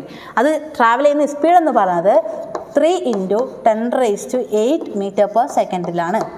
അതിൻ്റെ ഫ്രീക്വൻസി എന്ന് പറയുന്നത് എന്താണ്? 500 kHz ആണ്. ഓക്കെ, 500 kHz ആണ്. നമുക്ക് കണ്ടുപിടിക്കേണ്ട കാര്യം എന്താണ്? ഫൈൻഡ് ദി ലാംഡ, അതായത് വേവ് ലെങ്ത് ആണ് കണ്ടുപിടിക്കേണ്ടത്. വേവ് ലെങ്ത് കണ്ടുപിടിക്കാൻ നമുക്ക് ആ വീണ്ടും ട്രയാങ്കിൾ എഴുതി കഴിഞ്ഞാൽ നമുക്ക് അറിയാൻ പറ്റും എഫ് ഇൻറ്റു ലാംഡ. അപ്പോൾ ലാംഡ കണ്ടുപിടിക്കണം എന്നുണ്ടെങ്കിൽ നമ്മൾ ഇക്വേഷൻ എങ്ങനെ വരും? വി ബൈ ലാംഡ എന്ന് വരും. അപ്പോൾ വി എന്ന് പറഞ്ഞാൽ എന്താണ്? 3 × 10⁸ ആണ്. ലാംഡ എന്ന് പറഞ്ഞാൽ എന്താണ്? വി ബൈ എഫ് ആണ് വരുന്നത്. എഫിൻ്റെ വാല്യൂ 500 kHz ആണ്. നമുക്ക് കിലോ വേണ്ട, നമുക്ക് ഇന്ന് ഹെഡ്സിൽ മതി. അപ്പോൾ കിലോ എന്നുള്ളത് നമ്മൾ എന്താ ഹെഡ്സിലേക്ക് മാറ്റുമ്പോൾ 10⁻, അതായത് 1000 കൊണ്ട് മൾട്ടിപ്ലൈ ഇൻറ്റു ഹെഡ്സ്. ഓക്കെ, എത്ര ഹെഡ്സ് ആണ് വരുന്നത്? ഇനി നമ്മൾ ഇതിനെ ഷോർട്ടാക്കി എഴുതുക. 3 × 10⁸ ഡിവൈഡഡ് ബൈ 5 × 10⁵, അതായത് ഈ 2 0 കൂടി ഇതിനകത്ത് കയറുമ്പോൾ 10⁵. ഇത് കട്ട് ചെയ്ത് പോവുക. ബാക്കി എന്തുണ്ടാവും? 3 × 10⁻³ ഡിവൈഡഡ് ബൈ 5. നമുക്ക് അങ്ങനെ ചെയ്ത് കഴിഞ്ഞാൽ നമുക്ക് എന്ത് കിട്ടും? 600 എന്ന് കിട്ടും. 600 കിട്ടും. നമുക്ക് എന്താ കിട്ടാനുള്ളത്? എന്താണ്? വേവ് ലെങ്ത്താണ്. വേവ് ലെങ്ത്തിൻ്റെ യൂണിറ്റ് മീറ്ററാണ്. ഓക്കെ, പ്രോബ്ലം ചെയ്തത് മനസ്സിലായിട്ടുണ്ടാവും വിചാരിക്കുക. അപ്പോൾ ഇതുപോലത്തെ സിമ്പിളായിട്ടുള്ള ക്വസ്റ്റ്യൻസ് ആയിരിക്കും, അല്ലെങ്കിൽ പ്രോബ്ലംസ് ആയിരിക്കും ഈ ഭാഗത്തുനിന്ന് വരിക. അപ്പോൾ എന്തായാലും പഠിച്ചു പോയാൽ പെട്ടെന്ന് അപ്ലൈ ചെയ്യാൻ പറ്റുന്ന ക്വസ്റ്റ്യൻസ് ആണ്. അപ്പോൾ എന്തായാലും സ്കിപ്പ് ചെയ്യാണ്ട് എല്ലാവരും ഒന്ന് ചെയ്തിട്ട് പോകുക. ഒരു വട്ടമൊക്കെ ചെയ്താൽ തന്നെ മനസ്സിലാക്കാൻ പറ്റുന്ന ക്വസ്റ്റ്യൻസ് ഈ ഭാഗത്തുനിന്നുള്ളൂ കേട്ടോ. അപ്പോൾ നമ്മളെങ്ങനെയായാലും ഫസ്റ്റ് മൊഡ്യൂൾ എന്തായാലും തൽക്കാലം നിർത്തുകയാണ്. ഇനി 4th മൊഡ്യൂളാണ്. അപ്പോൾ കമ്പാരിറ്റീവ്ലി 4th മൊഡ്യൂൾ വളരെ വലിയൊരു വാസ്റ്റ് ഏരിയ ഉണ്ട്. അപ്പോൾ ഏത് ഭാഗത്തുനിന്ന് ക്വസ്റ്റ്യൻ വരും എന്ന് ചോദിച്ചു കഴിഞ്ഞാൽ നമുക്ക് പെട്ടെന്ന് പിക്ക് ചെയ്ത് പറയാൻ പറ്റില്ല. എന്നാലും നമ്മളുടെ ഒരു റിസ്കിൽ നമ്മൾ ഇന്ന പോർഷൻസ് എന്നുള്ള കാര്യങ്ങൾ നമ്മൾ കുറച്ചും കൂടെ സ്പെസിഫിക് ആയിട്ട് എടുക്കുകയാണ് കേട്ടോ. അപ്പോൾ നമ്മൾ ഫസ്റ്റ് 4th മൊഡ്യൂൾ പറഞ്ഞുമ്പോൾ നമ്മൾ തുടങ്ങുന്നത് തന്നെ ബാൻഡ് തിയറി വെച്ചിട്ടാണ്. ബാൻഡ് തിയറി വളരെ ഇമ്പോർട്ടൻ്റ് ആണ്. ഒരുപാട് ഇതിൽ കണ്ടിട്ടുണ്ട്. എന്താണ് ബാൻഡ് തിയറി? ഓക്കെ, ഒന്നാമത്തെ ബാൻഡ് തിയറി. എന്തായിരുന്നു ബാൻഡ് തിയറി? ബാൻഡ് തിയറി എന്ന് പറഞ്ഞു കഴിഞ്ഞാൽ സോളിഡ്സിലുള്ള എനർജി ട്രാൻസിഷൻ അല്ലെങ്കിൽ എനർജി സ്റ്റേറ്റുകളെ കുറിച്ച് പറയുന്ന ഒരു തിയറിയാണ് എന്ത് പറയുന്നത് ബാൻഡ് തിയറി എന്ന് പറഞ്ഞാൽ. അതിൽ 2 ബാൻഡുകളുള്ളത്. ഒന്നാമത്തേതാണ് വാലൻസ് ബാൻഡ് എന്ന് പറയുന്നത്. എന്താണ് ഒന്നാമത്തേത്? വാലൻസ് ബാൻഡ്. വാലൻസ് ബാൻഡ് എന്ന് പറഞ്ഞാൽ it is an energy band. It contains valence electrons of metal. മെറ്റലിൻ്റെ വാലൻസ് ഇലക്ട്രോൺസ് കണ്ടെയ്ൻ ചെയ്യുന്ന ബാൻഡിനെയാണ് എന്ത് പറയുന്നത് വാലൻസ് ബാൻഡ് എന്ന് പറയുന്നത്. ഇനി എന്താണ് കണ്ടക്ഷൻ ബാൻഡ്? രണ്ടാമത്തെ ബാൻഡാണ് കണ്ടക്ഷൻ ബാൻഡ്. ഓക്കെ, എന്താണ് കണ്ടക്ഷൻ ബാൻഡ്? കണ്ടക്ഷൻ ബാൻഡ് എന്ന് പറഞ്ഞാൽ ഇലക്ട്രോൺ വാക്കൻ്റ് ആയിട്ടുള്ള അല്ലെങ്കിൽ ഇലക്ട്രോൺ ഇല്ലാത്ത എംപ്റ്റി ആയിട്ടുള്ള എനർജി ബാൻഡിനെയാണ് നമ്മൾ എന്ത് പറയുന്നത് കണ്ടക്ഷൻ ബാൻഡ് എന്ന് പറയുന്നത്. കണ്ടക്ഷൻ ബാൻഡ് എന്ന് പറയുന്നത് ഇതാണ് forbidden energy gap. Forbidden energy gap. Okay, ഞാൻ കംപ്ലീറ്റ് ആയിട്ട് എഴുതി പോകുന്നില്ല, നിങ്ങൾക്കും സമയം ലാഭിക്കാൻ പറ്റും. ഓക്കെ, എന്താണ് forbidden energy gap? Energy gap എന്ന് പറഞ്ഞു കഴിഞ്ഞാൽ ഈ വാലൻസ് ബാൻഡിൻ്റെയും ഈ കണ്ടക്ഷൻ ബാൻഡിൻ്റെയും ഇടയിലുള്ള ഗ്യാപ്പിനെയാണ് നമ്മൾ എന്ത് പറയുന്നത് ഫോർബിഡൻ എനർജി ഗ്യാപ്പ് എന്ന് പറയുന്നത്. ഓക്കെ, അപ്പം നമുക്ക് ചിലരെല്ലാവരും ചിത്രം എഴുതുമ്പോൾ തല തിരിച്ചെഴുതാൻ പറ്റും. അപ്പം നമ്മൾ ആദ്യം ഓർത്തിരിക്കേണ്ടത് ഏതാണ്? താഴെ ആദ്യം വരുന്നത് ആരാണ്? വാലൻസ് ബാൻഡാണ്. അതിന് ഞാൻ BB ആദ്യം താഴെ വരുന്നതാണ് വാലൻസ് ബാൻഡ്, മേലെ വരുന്നതാണിത് കണ്ടക്ഷൻ ബാൻഡ്. അതിനെ CB എന്ന് കൊടുത്തിട്ടുണ്ട്. ഇത് തമ്മിലുള്ള ഡിഫറൻസിനെയാണെന്ന് പറഞ്ഞത് ഫോർബിഡൻ എനർജി ഗ്യാപ്പ് എന്ന് പറയുന്നത്. അങ്ങനെയാണെങ്കിൽ അതിനനുസരിച്ച് 3 മെറ്റൽസിനെ അല്ലെങ്കിൽ സോളിഡ്സിനെ എന്തായാലും ഡിവൈഡ് ചെയ്തിട്ടുണ്ട്. ഒന്ന് കണ്ടക്ടർ. കണ്ടക്ടർ എന്ന് പറഞ്ഞു കഴിഞ്ഞാൽ ഈ വാലൻസ് ബാൻഡും കണ്ടക്ഷൻ ബാൻഡും തമ്മിലുള്ള ഗ്യാപ്പ് എന്തായിരിക്കും? 0 ആയിരിക്കും. അതായത് ഈ വാലൻസ് ബാൻഡും കണ്ടക്ഷൻ ബാൻഡും എന്താണ് ഓവർലാപ്പിംഗ് ആയിട്ടാണ് നടക്കുന്നത്. ഇനി സെമി കണ്ടക്ടർ ആവുന്ന സമയത്ത് ഈ വാലൻസ് ബാൻഡും കണ്ടക്ഷൻ ബാൻഡും തമ്മിൽ കണ്ടക്ഷൻ ബാൻഡും തമ്മിൽ ഒരു ചെറിയ ഡിസ്റ്റൻസ് ഉണ്ട്. അതായത് <3 ഇലക്ട്രോൺ വോൾട്ട് ഡിഫറൻസ് ഉണ്ടാകും. അതിലും വളരെ ചെറിയൊരു ഡിസ്റ്റൻസിൽ സെപ്പറേറ്റ് ചെയ്തിട്ടുണ്ടാകും. ഇനി ഇൻസുലേറ്റർ ആവുന്ന സമയത്ത് നമ്മുടെ ഈ വാലൻസ് ബാൻഡും കണ്ടക്ഷൻ ബാൻഡും തമ്മിൽ വലിയൊരു ഡിസ്റ്റൻസ് കൊണ്ട് സെപ്പറേറ്റ്, അതായത് ഗ്രേറ്റർ ദാൻ എന്താണ് 3 electron volt. Greater than 3 electron volt. Okay, അപ്പോൾ ഈ 3 ഇലക്ട്രോൺ വോൾട്ടേക്കാളും കൂടുതൽ, അതായത് ഇവർ തമ്മിലുള്ള ഡിഫറൻസ് എന്തായിരിക്കും? വളരെ കൂടുതലായിരിക്കും. അപ്പോൾ ചിലപ്പോൾ ഇങ്ങനെ തന്നെ ചോദിക്കും, ഇങ്ങനെ ബാൻഡ് ഗ്യാപ്പിൻ്റെ അടിസ്ഥാനത്തിൽ എന്താണ് കണ്ടക്ടർ, എന്താണ് സെമി കണ്ടക്ടർ, എന്താണ് ഇൻസുലേറ്റർ എന്ന് എക്സ്പ്ലെയിൻ ചെയ്യാൻ ചോദിക്കാറുണ്ട്. പൊതുവെ കാണാറുള്ള ഒരു ക്വസ്റ്റ്യനാണ്. ഇനി നമ്മൾ പറയാൻ പോകുന്നത്, അപ്പോൾ നമുക്കറിയാം നമ്മൾ ഇനി കൂടുതൽ സ്പെസിഫൈ ചെയ്യുന്നത് എന്തിനെയാണ്? സെമി കണ്ടക്ടേഴ്സിനെയാണ്. അപ്പോൾ സെമി കണ്ടക്ടേഴ്സിൻ്റെ ക്ലാസിഫിക്കേഷൻ തന്നെയാണ് വളരെ ഇമ്പോർട്ടൻ്റ് ആയിട്ട് ടോപ്പിക്, അല്ലെങ്കിൽ ഒരു പരിധിവരെ ആ മൊഡ്യൂളിൽ പോകുന്ന കാര്യം. അപ്പോൾ സെമി കണ്ടക്ടേഴ്സിനെ നമ്മൾ 2ആയിട്ട് തരം തിരിച്ചിട്ടുണ്ട്. സെമി കണ്ടക്ടറിനെ നമ്മൾ 2ആയിട്ട് തരം തിരിച്ചിട്ടുണ്ട്. ഓക്കെ, ആദ്യത്തെ എന്താണ്? Intrinsic semiconductors. എന്താണ്? Intrinsic semiconductor. രണ്ടാമത് extrinsic semiconductor. Okay, extrinsic semiconductors. ഇനി ഇവ തമ്മിലുള്ള ഡിഫറൻസ് എപ്പോഴും ഡിഫറൻസ് പഠിക്കുന്ന സമയത്ത് ഞാൻ പറഞ്ഞു, ഒന്നിനെ കൃത്യമായിട്ട് പഠിക്കുക, മറ്റേത് എന്താണ്, ഇതിലെന്ത് വ്യത്യാസമാണെന്നുള്ള കാര്യം ഓർത്തിരിക്കുക. അപ്പോൾ രണ്ടും കൂടെ ബൈഹാർട്ട് ചെയ്യാൻ നിന്ന് കഴിഞ്ഞാൽ നമുക്ക് കൺഫ്യൂഷൻ ആവും. എക്സാം ഹാളെന്നുള്ള കൺഫ്യൂഷൻ വരുന്നത് ഒഴിവാക്കാൻ വേണ്ടി ഇൻട്രിൻസിക് സെമി കണ്ടക്ടേഴ്സ് എന്ന് പറഞ്ഞു കഴിഞ്ഞാൽ പ്യുവർ സെമി കണ്ടക്ടേഴ്സിനെയാണ്. എന്താണ്? പ്യുവർ സെമി കണ്ടക്ടേഴ്സിനെയാണ് എന്ത് പറയുക? ഇൻട്രിൻസിക് സെമി കണ്ടക്ടർ എന്ന് പറയും. പ്യുവർ എന്ന് പറയുമ്പോൾ എന്തുണ്ടാവില്ല? അതിൽ ഇമ്പ്യൂരിറ്റീസ് ഉണ്ടാവില്ല. No impurities. എപ്പോഴും ഇങ്ങനെ കണക്ട് ചെയ്ത് പഠിച്ചു കഴിഞ്ഞാൽ നമുക്ക് ഇങ്ങനെ ഭയങ്കര സ്ട്രെസ്സ് ഫീൽ ചെയ്യില്ല കേട്ടോ. അപ്പോൾ നോ ഇമ്പ്യൂരിറ്റീസ്, അതായത് ഒരു സെമി കണ്ടക്ടറിലേക്ക് ഇമ്പ്യൂരിറ്റീസിനെ ആഡ് ചെയ്യുന്ന പ്രോസസ്സിനെയാണ് നമ്മൾ എന്താ പറയുന്നത്? ഡോപ്പിംഗ് എന്ന് പറയുന്നത്. അപ്പോൾ ഇതിൽ എന്തും ഉണ്ടാവില്ല? No doping. Okay, no doping. പിന്നെ ചാർജ് കാരിയേഴ്സ് എന്ന് പറഞ്ഞു കഴിഞ്ഞാൽ ചാർജിനെ കൊണ്ട് നടക്കുന്ന ആൾക്കാർ. അപ്പോൾ 2 തരത്തിലുള്ള ചാർജ് കാരിയേഴ്സാണ് ഉള്ളത്. അപ്പോൾ ഏതൊക്കെ ചാർജുകൾ? പൊതുവെ പോസിറ്റീവ് ചാർജും നെഗറ്റീവ് ചാർജും ഉള്ളത്. പോസിറ്റീവ് ചാർജിനെ കൊണ്ട് നടക്കുന്ന ആൾക്കാരാണ് ഹോൾസ് എന്ന് പറയുന്നത്. നെഗറ്റീവ് ചാർജിനെ കൊണ്ട് നടക്കുന്ന ആൾക്കാരെയാണ് എന്ത് പറയുന്നത്? ഇലക്ട്രോൺസ് എന്ന് പറയുന്നത്. അപ്പോൾ ഇൻട്രിൻസിക് സെമി കണ്ടക്ടേഴ്സിലെ ചാർജ് കാരിയേഴ്സ് എന്ന് പറഞ്ഞാൽ ഈക്വൽ ആയിരിക്കും. അതായത് നമ്പർ ഓഫ് ഹോൾസും നമ്പർ ഓഫ് ഇലക്ട്രോൺസ് എന്തായിരിക്കും? ഈക്വൽ ആയിരിക്കും. നമ്പർ ഓഫ് ഇലക്ട്രോൺസ് എന്തായിരിക്കും? ഈക്വൽ ആയിരിക്കും. ഇത്രയും കാര്യങ്ങൾ ഇൻട്രിൻസിക് സെമി കണ്ടക്ടേഴ്സിൽ ഓർത്തിരിക്കാനുള്ളത്. പിന്നെ അതിൻ്റെ ഇമേജ് ഞാൻ ഇപ്പോൾ വരച്ചു തരാം. അങ്ങനെ ഇപ്പോൾ ഇത്രയും നമ്മൾ 4 പോയിന്റ് പറഞ്ഞു. ഇത്രയും കാര്യങ്ങൾ ഓർത്ത് വെച്ച് കഴിഞ്ഞാൽ സ്വാഭാവികമായിട്ട് നമുക്ക് എന്ത് എഴുതാൻ പറ്റും? എക്സ്ട്രിൻസിക് എഴുതാൻ പറ്റും. എങ്ങനെ എഴുതും? ഇതെന്താണ്? ഇത് പ്യുവർ ആയിരുന്നു. അപ്പോൾ നമ്മൾ കൊടുക്കുകയാണ് it is not a pure semiconductor. Okay, ഇപ്പോൾ രണ്ടാമത്തെ പോയിന്റ് എന്തൊക്കെ എഴുതാൻ പറ്റും? നോ ഇമ്പ്യൂരിറ്റീസ് എന്നല്ല, പ്രസൻസ് ഓഫ് ഇമ്പ്യൂരിറ്റി, അല്ലെങ്കിൽ പ്രസൻസ് ഓഫ് ഇമ്പ്യൂരിറ്റീസ്. ഇമ്പ്യൂരിറ്റീസ് എന്താണ്? ഇതിൽ പ്രസൻ്റ് ആണ്.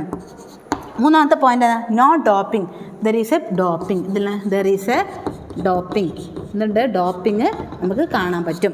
നാലാമത്തെ എന്തായിരുന്നു? നമ്പർ ഓഫ് ഹോൾസും നമ്പർ ഓഫ് അതായത് പോസിറ്റീവ് ചാർജിൻ്റെ കാരിയേഴ്സും നെഗറ്റീവ് ചാർജിനെ ക്യാരി ചെയ്യുന്ന ചാർജ് കാരിയേഴ്സിൻ്റെ നമ്പേഴ്സ് എന്തായിരിക്കും? ഈക്വൽ ആയിരിക്കും. പക്ഷെ ഇവിടെ എന്തായിരിക്കില്ല? ഈക്വൽ ആയിരിക്കില്ല. അപ്പോൾ number of holes not equal to number of electrons, number of electron. ഇതാണ് പ്രധാനപ്പെട്ടുള്ള വ്യത്യാസങ്ങൾ. അപ്പോൾ ഒന്ന് മാത്രം സ്ട്രെസ് ചെയ്ത് പഠിച്ചാൽ നമുക്ക് ഓട്ടോമാറ്റിക്കലി എന്ത് എഴുതാം? മറ്റേ സൈഡ് എഴുതാൻ പറ്റും. ഇനി ഇൻട്രിൻസിക് സെമി കണ്ടക്ടേഴ്സിൻ്റെ എന്താണ്?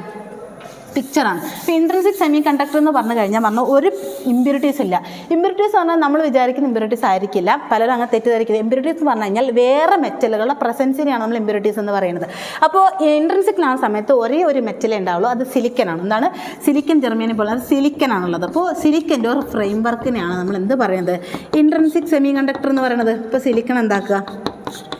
സിലിക്കൺ വരക്കുക. ഓക്കെ, സിലിക്കൺ 4 വാലൻസിയാണുള്ളത്. അപ്പോൾ ഓരോ സിലിക്കൻ്റെയും പുറത്ത് 4 ബോണ്ടുകൾ ഉണ്ടോ എന്ന് കൺഫേം ചെയ്യുക. ഇതിനെയാണ് എന്ത് പറയുന്നത്? ഇൻട്രിൻസിക് സെമി കണ്ടക്ടർ എന്ന് പറയാം. ഓക്കെ, ഇൻട്രിൻസിക് സെമി കണ്ടക്ടർ എന്ന് പറയും.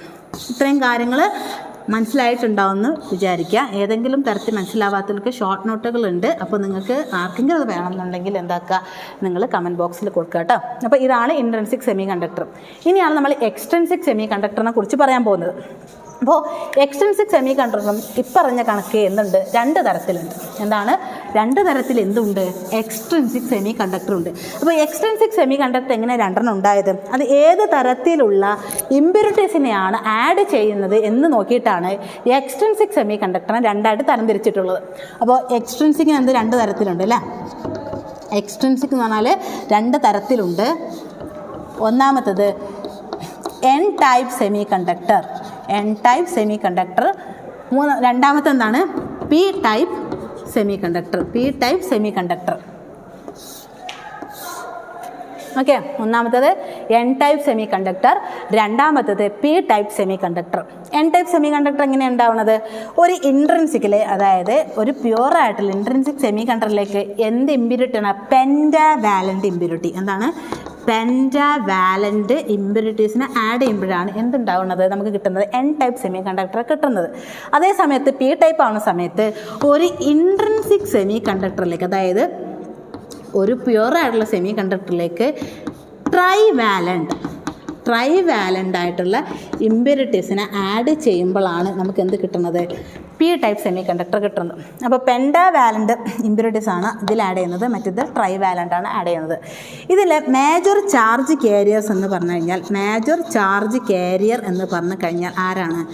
പോസിറ്റീവ് ചാർജ് ആയിട്ടുള്ള ഹോൾസ് ആണ്, പോസിറ്റീവ് ചാർജ് ആയിട്ടുള്ള ഹോൾസ് ആണ്. അങ്ങനെയാണെങ്കിൽ മൈനർ ചാർജ് കാരിയർ ആരായിരിക്കും? മൈനർ ചാർജ് കാരിയർ ആരായിരിക്കും?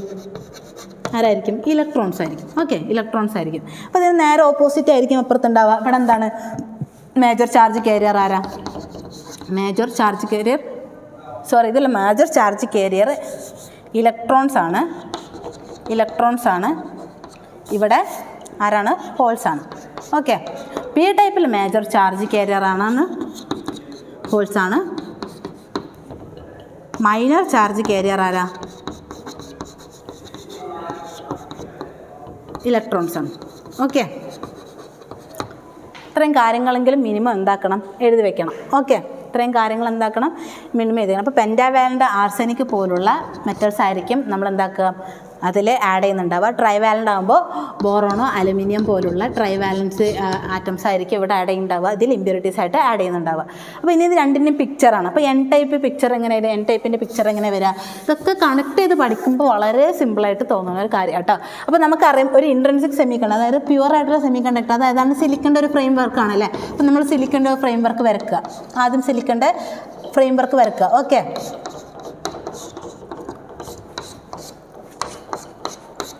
കണക്ട് ചെയ്ത് പഠിക്കുക കേട്ടോ. എന്നാൽ പിന്നെ കുറച്ചും കൂടി ഈസി ആയിട്ട്. അപ്പോൾ നമ്മൾ എന്താക്കണം? ഇതിലേക്ക് ഒരു ഇമ്പ്യൂരിറ്റിനെ ആഡ് ചെയ്യണം അല്ലേ? അപ്പോൾ നമ്മൾ എന്താക്കി? ഒരു സിലിക്കണ മാറ്റിയിട്ട് നമ്മൾ ആർസെനിക് കൊടുത്തു. ഓക്കെ, ആർസെനിക് കൊടുത്തെന്ന് സംഭവിക്കും? ഇതിന് 5 ഇലക്ട്രോൺസ് ഉണ്ട്. ഇതിനെന്താണ് പെൻറ്റാവാലൻ്റ് എന്ന് പറഞ്ഞാൽ വാലൻസ് ഷെല്ലിൽ 5 ഇലക്ട്രോൺസ് ഉണ്ട്. ഇതിൽ 5 ഇലക്ട്രോൺസ് ഉണ്ട്. അപ്പോൾ ഇതുമായിട്ട് ബോണ്ട് ഒരു ബോണ്ട് എന്ന് പറഞ്ഞാൽ 2 ഇലക്ട്രോണാണ്. അപ്പോൾ ആർസെനിക്കിൻ്റെ 1 ഇലക്ട്രോൺ ഈ സിലിക്കൻ്റെ 1 ഇലക്ട്രോണും കൂട്ടി ഇവിടെ ഒരു ബോണ്ട് ഉണ്ടായി. ഈ ആർസെനിക്ക് 1 ഇലക്ട്രോണും ഇതിന് സിലിക്കൻ്റെ 1 ഇലക്ട്രോൺ ഇവിടെ ഒരു ബോണ്ട് ഉണ്ടായി. ഈ സിലിക്കൻ്റെ 1 ഇലക്ട്രോണും ആർസെനിക്കിൻ്റെ 1 ഇലക്ട്രോണും കൂട്ടി ഇവിടെ ഒരു ബോണ്ട് ഉണ്ടായി. ഈ ആർസെനിക്കിൻ്റെ 1 ഇലക്ട്രോൺ ഈ സിലിക്കൻ്റെ ഇവിടെ ഒരു ബോണ്ട് ഉണ്ടായി. അപ്പോൾ ഇതിൻ്റെ കയ്യിൽ എന്തുണ്ട്? ഒരു എക്സ്ട്രാ ഇലക്ട്രോൺസ് ഉണ്ട്. എന്തുണ്ട്? ഒരു എക്സ്ട്രാ ഇലക്ട്രോൺസ് ഉണ്ട്. അപ്പോൾ ഇലക്ട്രോൺസ് ആണ് കൂടുതലുള്ളത്. അതുകൊണ്ടാണ് നമ്മൾ എന്താണ് മേജർ ചാർജ് ചെയ്യുന്നത് എന്താണ്? ഇലക്ട്രോൺസ് ആണ് പറയുന്നത്. ഈ ഇലക്ട്രോണിൻ്റെ പ്രസൻസ് കൊണ്ടാണ് എൻ ടൈപ്പ് സെമി കണ്ടക്ടറിൽ കണ്ടക്ഷൻ നടക്കുന്നത്. ഇനി അതേ സമയത്ത് പി ടൈപ്പ് സെമി കണ്ടക്ടർ ആകുമ്പോൾ എങ്ങനെ വരും? പി ടൈപ്പ് സെമി കണ്ടക്ടർ ആകുമ്പോൾ എന്ത് വരും? ഇതുപോലെ തന്നെ സിലിക്കൻ്റെ, അതായത് പ്യുവറായിട്ടുള്ള സെമി കണ്ടക്ടറാണ് സിലിക്കൺ. സിലിക്കൺ നമ്മൾ എന്താക്കി? സിലിക്കൻ്റെ ഫ്രെയിം വർക്ക് വരക്കുന്ന ഫസ്റ്റ് സിലിക്കൺ എന്ത് വരക്കും? ഒരു ഫ്രെയിം വർക്ക് വരച്ചു. ഓക്കെ, ബോണ്ടുകളെല്ലാം ബാലൻസ്ഡ് ആണോ നോക്കണം. ഓക്കെ, 4 ബോണ്ട് വേണം സിലിക്കൻ്റെ ചുറ്റും. ഓക്കെ അല്ലേ? ഒരു സിലിക്കണ മാറ്റിയിട്ട് നമ്മൾ എന്ത് കൊടുക്കും? ഒരു സിലിക്കണ നമ്മൾ മാറ്റിയിട്ട് എന്താണ്? ട്രൈവാലൻ്റ് ആയിട്ടുള്ള ഒരു ബോറോൺ അലുമിനിയം കൊടുക്കും. ഇതിലെന്തുണ്ട്? 3, അതായത് ട്രൈവാലൻ്റ് എന്ന് പറഞ്ഞു കഴിഞ്ഞാൽ വാലൻസ് ഷെല്ലിൽ 3 ഇലക്ട്രോൺസ് ഉള്ള ഒരു ആറ്റമാണ്. അതാണ് നമ്മൾ ഇമ്പ്യൂരിറ്റി എന്ന് പറയുന്നത്. അപ്പോൾ ബോറോൺ ആണ് ഇവിടുത്തെ ഇമ്പ്യൂരിറ്റി. ബോറോണിൽ എന്തുണ്ട്? 3 ഇലക്ട്രോൺ ഉണ്ട്. അപ്പോൾ ബോറോണിൽ ഒരു ഇലക്ട്രോൺ ഇവിടെ ഈ സിലിക്കൻ്റെ 1 ഇലക്ട്രോണും കൂട്ടിയിട്ടാണ് ഈ ബോണ്ട് ഫോം ചെയ്തത്.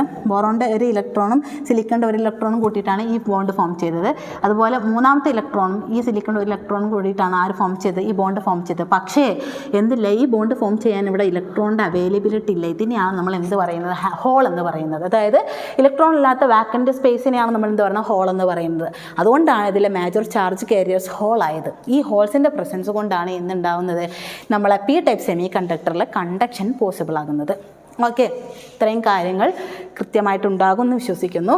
എന്തെങ്കിലും സംശയം ഉണ്ടെങ്കിൽ പറഞ്ഞ പോലെ കമൻറ്റ് ബോക്സിലൊക്കെ ആയിട്ട് നിങ്ങൾ അറിയിക്കുക. ഓക്കെ,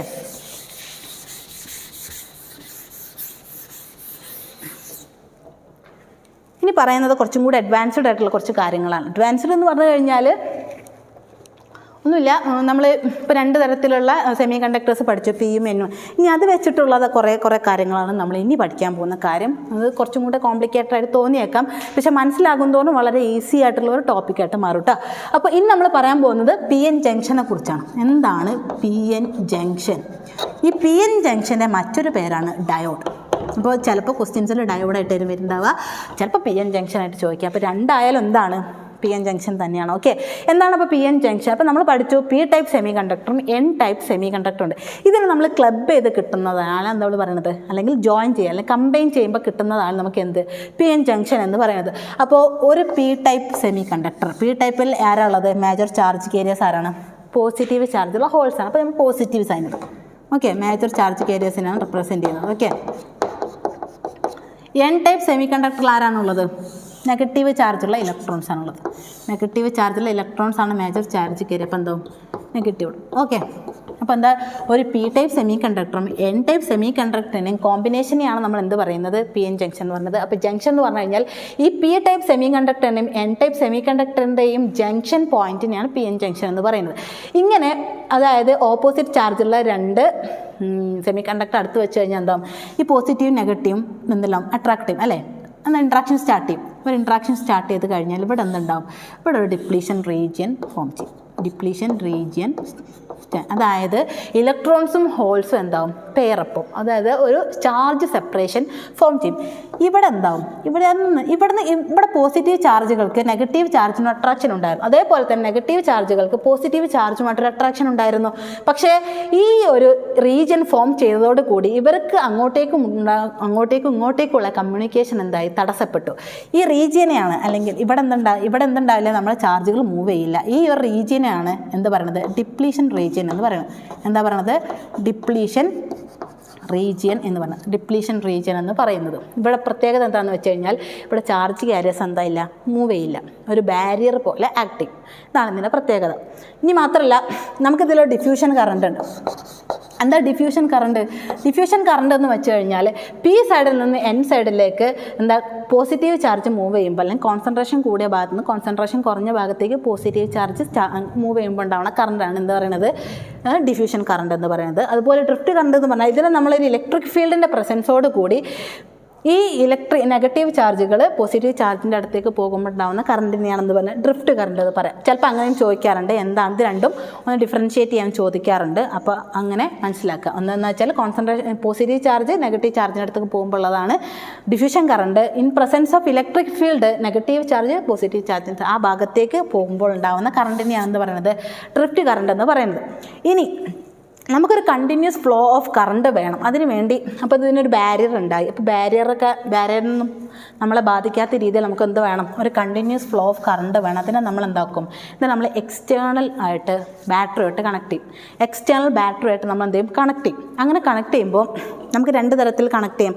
അപ്പോൾ എങ്ങനെയാണ് കണക്ട് ചെയ്യുന്നത്, അതിൻ്റെ അടിസ്ഥാനത്തിൽ രണ്ട് തരം എന്തുണ്ട്, ബയാസുകളുണ്ട്. ഒന്ന് ഫോർവേഡ് ബയാസ്, രണ്ടാമത്തെ റിവേഴ്സ് ബയാസ്. എന്നാണ് forward bias and reverse bias. എന്താണ് ഫോർവേഡ് ബയാസ്? നമ്മളൊരു പി എൻ ജംഗ്ഷൻ വീണ്ടും എടുക്കുന്ന ഒരു പി എൻ ജംഗ്ഷൻ എന്ന് പറയുമ്പോൾ പോസിറ്റീവ്, ഇവിടെ നെഗറ്റീവ്, ഇവിടെ പോസിറ്റീവ്. ഓക്കെ, ഇതാണ് പി എൻ ജംഗ്ഷൻ. ഈ പി എൻ ജംഗ്ഷൻ്റെ പി സൈഡിനെ ബാറ്ററിയുടെ പോസിറ്റീവ് ടെർമിനലുമായിട്ടും ഈ നെഗറ്റീവ് സൈഡിനെ ബാറ്ററിയുടെ നെഗറ്റീവ് സൈഡിനുമായിട്ട് കണക്ട് ചെയ്തതിനെയാണ് നമ്മൾ ഫോർവേഡ് ബയാസ് എന്ന് പറയുന്നത്. ഇങ്ങനെ ഫോർവേഡ് ബയാസ് ആയിക്കഴിഞ്ഞാൽ എന്തുണ്ടാവും, ഇവിടെയും പോസിറ്റീവ്, ഇവിടെയും പോസിറ്റീവ് ചാർജ് വന്നാൽ റിപ്പൽ ചെയ്യും. അപ്പോൾ ഈ പോസിറ്റീവ് ചാർജ് ഉണ്ടാവും, ഇതിനടുത്തേക്ക് പോകുമ്പോൾ ഇങ്ങോട്ടേക്ക് ഒരു പുഷിങ് സ്റ്റാർട്ട് ചെയ്യും. അതുപോലെ തന്നെ ഇവിടെ നെഗറ്റീവാണ് അല്ലേ, ഇവിടെ നെഗറ്റീവാണ്. അപ്പോൾ ഈ നെഗറ്റീവും അട്രാക്ട് ചെയ്യില്ല, റിപ്പൽ ചെയ്തിട്ട് ഇങ്ങോട്ടേക്കൊരു പുഷിങ് സ്റ്റാർട്ട് ചെയ്യും. സ്വാഭാവികമായിട്ടും ഫോർവേഡ് ബയാസിൽ നമ്മൾ ഒരു പി എൻ ജംഗ്ഷന് കൊടുത്തു കഴിഞ്ഞാൽ ഈ ഡിപ്ലീഷൻ റീജിയന് മേലെ ഒരു പ്രഷർ ആക്ട് ചെയ്യും, ഒരു പ്രഷർ ആക്ട് ചെയ്യും. അതുകൊണ്ട് ഈ ഡിപ്ലീഷൻ റീജിയൻ്റെ എന്താവും, narrowing of depletion region.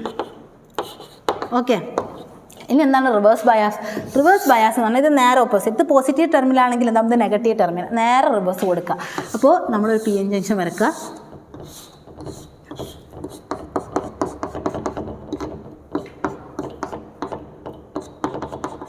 ഇതിനെന്താക്കാം, പോസിറ്റീവിനെ നെഗറ്റീവിനായിട്ട് connect ചെയ്യുക.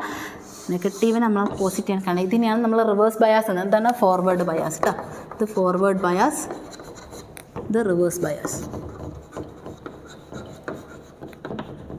ഓക്കെ അല്ലേ? ഇവിടെ എന്ത് സംഭവിക്കും, ഇവിടെ നിന്ന് പോസിറ്റീവ് നെഗറ്റീവ് അട്രാക്ട് ചെയ്യുന്നത് എന്താവും, നമ്മൾ ഇവിടെ നിന്ന് നെഗറ്റീവും പോസിറ്റീവ് അട്രാക്ട് ചെയ്യും അല്ലേ. അട്രാക്ട് ചെയ്യുമ്പോൾ എന്താവും, ബ്രോഡൻ ചെയ്യും. എന്ത് ബ്രോഡൻ ചെയ്യും, broadening of depletion region. Broadening of depletion region. ഇനി നമ്മൾ പറയാൻ പോകുന്നത് ഇതിൻ്റെ ഓരോന്നിനും ക്യാരക്ടറിസ്റ്റിക്സ് ആണ്. ഇതിനെന്തെങ്കിലും ക്യാരക്ടറിസ്റ്റിക്സ്. അപ്പോൾ ഫോർവേഡ് ബയാസിൻ്റെ ക്യാരക്ടറിസ്റ്റിക്സ് എന്ന് പറഞ്ഞു കഴിഞ്ഞാൽ നമ്മൾ എന്തുണ്ടാവും, ഒരു വോൾട്ടേജ് ഉണ്ടാവും, ഒരു കറണ്ട് ഉണ്ടാവും. ഓക്കെ, ഒന്ന് നമ്മൾ എക്സ്റ്റേണലായിട്ട് വോൾട്ടേജ് ഇങ്ങനെ കൊടുത്തുകൊണ്ടിരിക്കുന്ന സമയത്ത് എന്താവില്ല, ഇതിൽ കറണ്ട് ഫ്ലോ ചെയ്യില്ല. ഒരു പർട്ടിക്കുലർ വോൾട്ടേജ് എത്തുന്ന സമയത്ത് പെട്ടെന്ന് കറണ്ട് എന്താവും, റാപ്പിഡ്ലി ഇൻക്രീസ് ചെയ്യും. ഈ പർട്ടിക്കുലർ വോൾട്ടേജിനെയാണ് നീ വോൾട്ടേജ് എന്ന് പറയുന്നത്. നീ വോൾട്ടേജ് കഴിഞ്ഞാൽ എന്താവും, ഇതിലെ ഡിഫ്യൂഷൻ കറണ്ട് എന്താവും, ഇൻക്രീസ് ചെയ്യും. നമ്മൾ drift current remains constant. Okay, ഇതാണ് ഇതിൻ്റെ ക്യാരക്ടറിസ്റ്റിക്സ് എന്ന് പറയുന്നത്. ഇനി റിവേഴ്സ് ബയാസിൻ്റെ കേസിൽ എങ്ങനെ വരും അത്, റിവേഴ്സ് ബയാസിലാണ് സമയത്ത് വീണ്ടും എന്താക്കുകയാണ് നമ്മൾ വി ഐ ക്യാരക്ടറിസ്റ്റിക്സ് എന്നും ഇതിനെ പറയും കേട്ടോ. വി ഐ ക്യാരക്ടറിസ്റ്റിക്സ് എന്നും പറയും. എന്താണെന്ന് വെച്ച് കഴിഞ്ഞാൽ ഇവിടെ വോൾട്ട് കൊടുക്കുന്നു, ഇവിടെ ഐ കൊടുക്കുന്നു. ഇവിടെ എന്താവും, ഇതിൽ ഓൾറെഡി എന്തുണ്ടാവും, ഒരു ചെറിയ തോതിൽ ഒരു ഡ്രിഫ്റ്റ് കറണ്ട് ഉണ്ടാവും. അതുകൊണ്ട് നമ്മൾ കുറച്ച് താഴ്ത്തിയിട്ടാണ് വരക്കുക. ഒരു പർട്ടിക്കുലർ വോൾട്ടേജിന് സമയത്ത് എന്താവും, വീണ്ടും കറണ്ട് റാപ്പിഡായിട്ട് ഇൻക്രീസ് ചെയ്യും. ഇതിനെന്താ, ബ്രേക്ക് ഡൗൺ വോൾട്ടേജ് എന്ന് പറയും. എന്താണെന്ന് വെച്ചാൽ ഡിപ്ലീഷൻ റീജിയൻ ബ്രേക്ക് ഡൗൺ ചെയ്ത് അതിലൂടെ കണ്ടിന്യൂസ് ആയിട്ട് കറണ്ട് ഫ്ലോ ചെയ്യും. ഇതിനെയാണ് ബ്രേക്ക് ഡൗൺ വോൾട്ടേജ് എന്ന് പറയാം. ഇതിനെ വി ഐ ക്യാരക്ടറിസ്റ്റിക്സ് എന്നും പറയും. അപ്പോൾ V I characteristics of diode അല്ലെങ്കിൽ V I characteristics of P N junction എന്ന് വെച്ചാൽ ഇത് രണ്ടും കൂടെ ഒന്ന് ക്ലബ് ചെയ്ത് വരക്കുക. അപ്പോൾ എങ്ങനെ വരക്കണം, അത് ഇങ്ങനെ വരക്കണം, ഇങ്ങനെ വരക്കട്ടോ. ഇവിടെ എന്ന് പറഞ്ഞാൽ നീ വോൾട്ടേജ്, ഇവിടെ എന്ന് പറഞ്ഞാൽ ബ്രേക്ക് ഡൗൺ വോൾട്ടേജ്. ഇങ്ങനെ കൊടുക്കുക, ഇത് വോൾട്ട് കൊടുക്കുക, കറണ്ട് കൊടുക്കുക. എന്നിട്ട് ഈ പറഞ്ഞ എല്ലാ പോയിൻറ്റ്സുകളും അതിൽ ഇൻക്ലൂഡ് ചെയ്യിപ്പിക്കുകയാണ് ഡയോഡ്സിൻ്റെ ക്യാരക്ടറിസ്റ്റിക്സ് എന്ന് പറയുന്നത്. ഇനി ക്യാരക്ടറിസ്റ്റിക്സിന് ഡയോഡ്സിൻ്റെ അല്ലെങ്കിൽ പി എൻ ജംഗ്ഷൻ്റെ ആപ്ലിക്കേഷൻസ് എന്ന് പറഞ്ഞു കഴിഞ്ഞാൽ ഒന്നുമില്ല. LED നമ്മൾ ഉപയോഗിക്കുന്നുണ്ട്, ഡയോഡ്സുകൾ പല ഫോട്ടോ ഡയോഡ്സുകൾ ഉപയോഗിക്കുന്നുണ്ട്, പിന്നെ റെക്ടിഫയറായിട്ട് ഉപയോഗിക്കുന്ന, അങ്ങനെ കുറേ ആപ്ലിക്കേഷൻസിൽ നമ്മൾ എന്ത് ഉപയോഗിക്കുന്നുണ്ട്, ഡയോഡ്സിനെ നമ്മൾ ഉപയോഗിക്കുന്നുണ്ട്. ഓക്കെ, ഇനി നമ്മൾ പറയാൻ പോകുന്ന കാര്യം എന്താണെന്ന് വെച്ചാൽ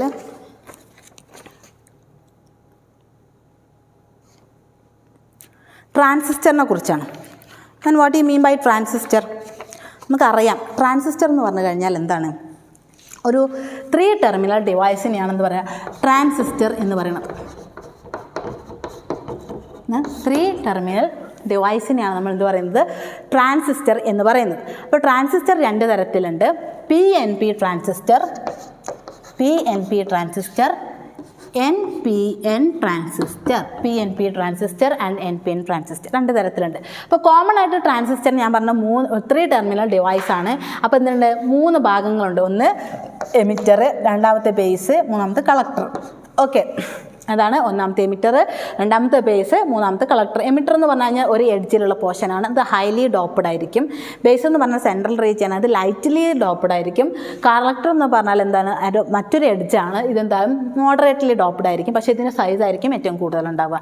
ഓക്കെ, ഇങ്ങനെയാണ് ഉള്ളത്. ഇതാണ് 3 പോർഷൻസ് എന്ന് പറയുന്നത്. അപ്പോൾ PNP ആവുന്ന സമയത്ത് എമിറ്റർ P ആണ്, ബേസ് N ആണ്, കളക്ടർ P ആണ്. അതായത് PNP എന്ന് പറഞ്ഞാൽ the N type semi conductor is sandwiched between 2 P type semi conductor. അതായത് 2 P ടൈപ്പ് സെമി കണ്ടക്ടറിൻ്റെ ഇടയിൽ ഒരു N ടൈപ്പ് സെമി കണ്ടക്ടറെ സാൻഡ്വിച്ച് ചെയ്ത് ഒരു അറേഞ്ച്മെൻറ്റിനെയാണ് അല്ലെങ്കിൽ ഒരു ഡിവൈസിനെയാണെന്ന് പറഞ്ഞാൽ ട്രാൻസിസ്റ്റർ എന്ന് പറയുന്നത്. ഓക്കെ, അതാണ്. അപ്പോൾ അതിന് നേരെ ഓപ്പോസിറ്റ് ആയിരിക്കും. എങ്ങനെ ഉണ്ടാവും? P type semi conductor is sandwiched between N type semiconductor. Okay, ഇനി ഇതിൻ്റെ സിമ്പിളാണുള്ളത്. ഇതിൻ്റെ സിമ്പിൾ എന്ന് പറഞ്ഞാൽ ഇങ്ങനെയാണ്. ഇതറിയാം, 3 ടെർമിനലുണ്ട് അല്ലേ? നമുക്കറിയാം 3 ടെർമിനലുണ്ട്.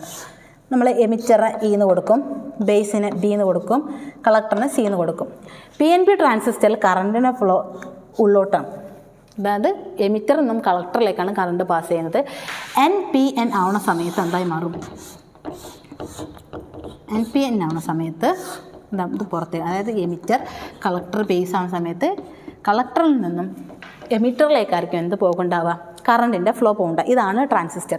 ഇപ്പോൾ ട്രാൻസിസ്റ്ററിൽ ഇനി ചോദിക്കാൻ സാധ്യതയുള്ള ഒരു പോർഷനാണ് ആപ്ലിക്കേഷൻ ഓഫ് ട്രാൻസിസ്റ്റർ എന്ന് പറയുന്നത്. എന്താ പറയുന്നത്? ആപ്ലിക്കേഷൻ ഓഫ് ട്രാൻസിസ്റ്റർ എന്ന് പറയുന്നത്. അത് മിക്കവാറും സാധ്യതയുള്ള ഒരു പോർഷനാണ്. അപ്പോൾ എല്ലാവരും ഒന്നും കൂടി അത് ശ്രദ്ധിച്ച് വായിച്ച് പഠിക്കാം കേട്ടോ. ഞാനത് പറഞ്ഞുതരാം. എന്താണ് ആപ്ലിക്കേഷൻ ഓഫ് ട്രാൻസിസ്റ്റർ എന്ന് പറഞ്ഞു കഴിഞ്ഞാൽ?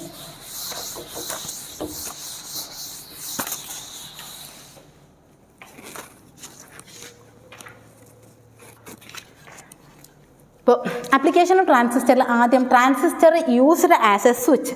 എന്താണ്? സ്വിച്ച് പോലെ ആര് യൂസ് ചെയ്യുന്നുണ്ട്?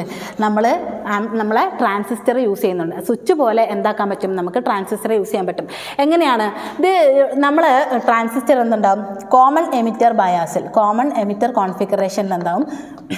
കോമൺ എമിറ്റർ കോൺഫിഗറേഷനിലായിരിക്കും എന്തുണ്ടാവുക? കണക്ട് ചെയ്തിട്ടുണ്ടാവും. ഓക്കെ, കോമൺ എമിറ്റർ കോൺഫിഗറേഷനിലായിരിക്കും കണക്ട് ചെയ്താൽ. അപ്പോൾ ഞാൻ പറഞ്ഞ ഒരു കാര്യം വിട്ടുപോയി. PNP അല്ലെങ്കിൽ ട്രാൻസിസ്റ്റർ 3 തരത്തിൽ ബയാസ് ചെയ്ത് കണക്ട് ചെയ്യും. ഞാൻ പറഞ്ഞില്ലേ, എമിറ്റർ ഉണ്ട്, ബേസ് ഉണ്ട് ആൻഡ് കളക്ടർ ഉണ്ട് അല്ലേ? ഇതെന്താക്കാൻ പറ്റും? നമുക്കൊന്നുകിൽ എമിറ്റർ കോമൺ ആക്കിയിട്ട് കണക്ട് ചെയ്യാൻ പറ്റും, അല്ലെങ്കിൽ ബേസിനെ കോമൺ ആക്കിയിട്ട് കണക്ട് ചെയ്യാൻ പറ്റും, അല്ലെങ്കിൽ എന്താക്കാൻ പറ്റും? കളക്ടറെ കോമൺ ആക്കിയിട്ട് എന്താക്കാൻ പറ്റും? കണക്ട് ചെയ്യാൻ പറ്റും. അങ്ങനെ അതായത് ബയാസിംഗ് എന്ന് പറഞ്ഞാൽ ഒന്നുമില്ല, കണക്ഷനാണ് കേട്ടോ, കണക്ഷനാണ്. അപ്പോൾ 3 തരത്തിൽ, അതായത് ഒന്നെങ്കിൽ എമിറ്ററിനെ കോമൺ ആക്കി, എമിറ്ററായിട്ട് കോമൺ ആക്കുക, അല്ലെങ്കിൽ ബേസിനെ കോമൺ ആക്കി കണക്ട് ചെയ്യാൻ പറ്റും, അല്ലെങ്കിൽ കളക്ടറെ കോമൺ ആക്കിയിട്ട് നമുക്ക് കണക്ട് ചെയ്യാൻ പറ്റും. അതാണ് ബേസിംഗ് എന്ന് പറയുന്നത്. അപ്പോൾ സ്വിച്ചിൽ എന്താണ്? Common emitter configuration. അപ്പോൾ എമിറ്റർ എന്താക്കി മാറ്റും? എമിറ്റർ ആയിരിക്കും കോമൺ ആയിട്ട് ഉണ്ടാവുക. ഓക്കെ, ഇനി ഇതിൽ 2 തരം വോൾട്ടേജ് ഉണ്ട്. ഒരു VI എന്ന് പറയുന്നത്, അതായത് ഇൻപുട്ട് വോൾട്ടേജ് ഉണ്ട്. എന്താണ്? Input voltage, input voltage. പിന്നെ ഒരു output voltage PO, output voltage, output voltage. Okay, ഇനി കണ്ടീഷൻ എന്താണ്? നമ്മൾ VI ലോ ആണെങ്കിൽ, അതായത് ഇൻപുട്ട് വോൾട്ടേജ് ലോ ആണെങ്കിൽ ഔട്ട്പുട്ട് വോൾട്ടേജ് VO എന്താണ്? ഹൈ ആയിരിക്കും. ഇങ്ങനെയുള്ള കണ്ടീഷനിലാണെങ്കിൽ നമ്മൾ എന്താ പറയുക? സ്വിച്ച് ഓഫ് മോഡിലായിരിക്കും. ഇനി VI ഹൈ ആണ് വിചാരിക്കുക, അതായത് ഇൻപുട്ട് വോൾട്ടേജ് ഹൈ ആണെങ്കിൽ ഔട്ട്പുട്ട് വോൾട്ടേജ് ലോ ആയിരിക്കും. ഇതിനെയാണ് നമ്മൾ പറയുന്നത് സ്വിച്ച് ഓൺ മോഡ് എന്ന് പറയും. ആണ് സ്വിച്ച് ഓൺ മോഡ് എന്ന് പറയും. അപ്പോൾ ഇങ്ങനെയാണ് നമ്മൾ എന്താ പറയുന്നത്? ട്രാൻസിസ്റ്ററിന് നമ്മൾ എന്തായിട്ട് ഉപയോഗിക്കേണ്ടത്? സ്വിച്ചായിട്ട് ഉപയോഗിക്കുന്നത് പറയുന്നത്. രണ്ടാമത്തെ കാര്യം, യൂസ്ഡ് ആസ് എ ആംപ്ലിഫയർ. എന്താണ്? Used as a amplifier. എന്താണ് ആംപ്ലിഫയർ? ആംപ്ലിഫൈ എന്ന് പറഞ്ഞു കഴിഞ്ഞാൽ ചെറിയ സിഗ്നൽസിനെ ആംപ്ലിഫൈ ചെയ്യാൻ ഉപയോഗിക്കുന്ന ഡിവൈസിനെയാണ് നമ്മൾ എന്ത് പറയുന്നത്? ആംപ്ലിഫയർ എന്ന് പറയുന്നത്. ഓക്കെ, അപ്പോൾ നമുക്ക് എന്താണ് ഒരു എക്സ്റ്റേണൽ ഇൻപുട്ട് വോൾട്ടേജ് വേണം. എക്സ്റ്റേണൽ ഇൻപുട്ട് വോൾട്ടേജ് വേണം. അത് എമിറ്റർ, കളക്ടർ, ബേസ്, അങ്ങനെ 3 പോർഷൻ ഉണ്ട്, 3 ടെർമിനൽസ് ഉണ്ട്. അപ്പോൾ കളക്ടറിലൂടെ കടന്നു പോകുന്ന കറണ്ടിനെയാണ് നമ്മൾ എന്ത് പറയണത്?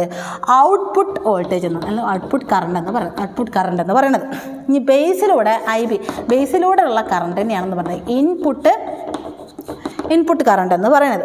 ഈ പറയുന്നത് എന്താ വെച്ചാൽ കളക്ടറിലൂടെ പോകുന്ന കറണ്ടും ബേസിലൂടെ പോകുന്ന കറണ്ടും directly proportional, IC directly proportional to IB ആണ്. അങ്ങനെയാണെങ്കിൽ IC equal to beta into IB ആണ്. ഈറ്റ എന്ന് പറഞ്ഞു കഴിഞ്ഞാൽ എന്താണ്? കറണ്ട്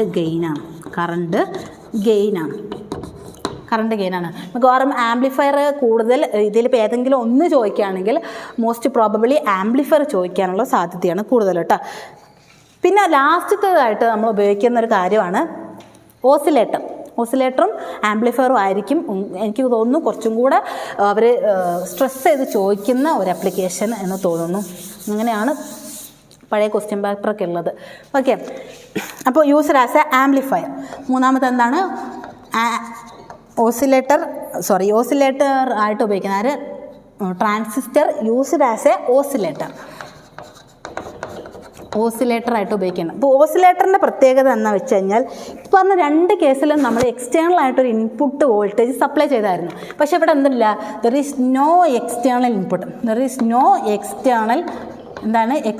ഇൻപുട്ട് ഓക്കെ, നമുക്ക് നമ്മൾ പുറത്തുനിന്ന് എന്ത് കൊടുക്കുന്നില്ല, ഒന്നിൻ്റെയും സപ്ലൈ ചെയ്യുന്നില്ല.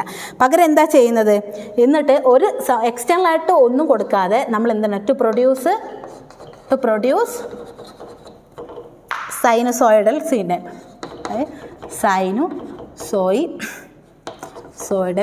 സിഗ്നൽ, അതായത് ഇതുപോലെയുള്ള സിഗ്നൽസിനെ നമ്മൾ ഉണ്ടാക്കുന്നു. അത് നമ്മൾ എക്സ്റ്റേണൽ ആയിട്ട് ഒരു വോൾട്ടേജും കൊടുക്കാണ്ട്. അതാണ്. അപ്പോൾ ഓസിലേറ്റർ എങ്ങനെ വർക്ക് ചെയ്യുന്ന നോക്കാമല്ലോ. ഓസിലേറ്റർ നമ്മൾ വെക്കും. എന്താ, നമ്മൾ കറണ്ട് പറ്റത്തിന് ആംപ്ലിഫൈ ചെയ്ത് പുറത്തേക്ക് പോകും. ഈ ഔട്ട്പുട്ടിനെ നമ്മൾ എന്താക്കും? നമ്മൾ വീണ്ടും എന്താക്കും? ഇതിലേക്ക് തന്നെ കൊടുക്കും.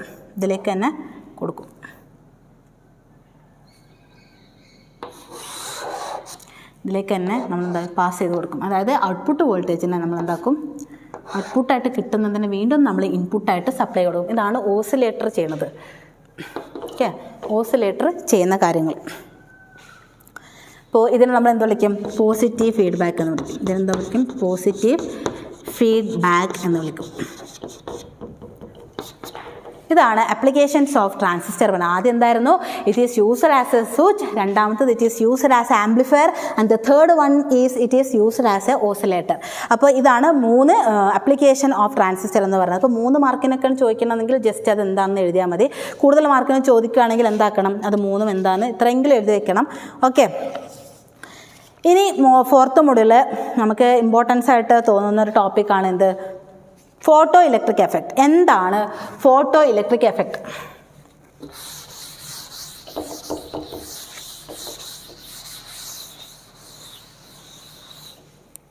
ഫോട്ടോ ഇലക്ട്രിക് എഫക്റ്റ് എന്ന് പറഞ്ഞാൽ ഒന്നുമില്ല, it is a ejection of electron. അതായത് ഒരു മെറ്റൽ സർഫസിൽ നിന്നും ഒരു ഇലക്ട്രോണെ ജമ്പ് ചെയ്യിക്കുന്ന പ്രോസസ്സിനെയാണ് എന്ത് പറയുന്നത്? അല്ലെങ്കിൽ തട്ടിക്കളയുന്ന പ്രോസസ്സിനെയാണ് എന്ത് പറയുന്നത്? ഫോട്ടോ ഇലക്ട്രിക് എഫക്റ്റ് എന്ന് പറയുന്നത്. എന്താ പറയുന്നത്? Photo electric effect.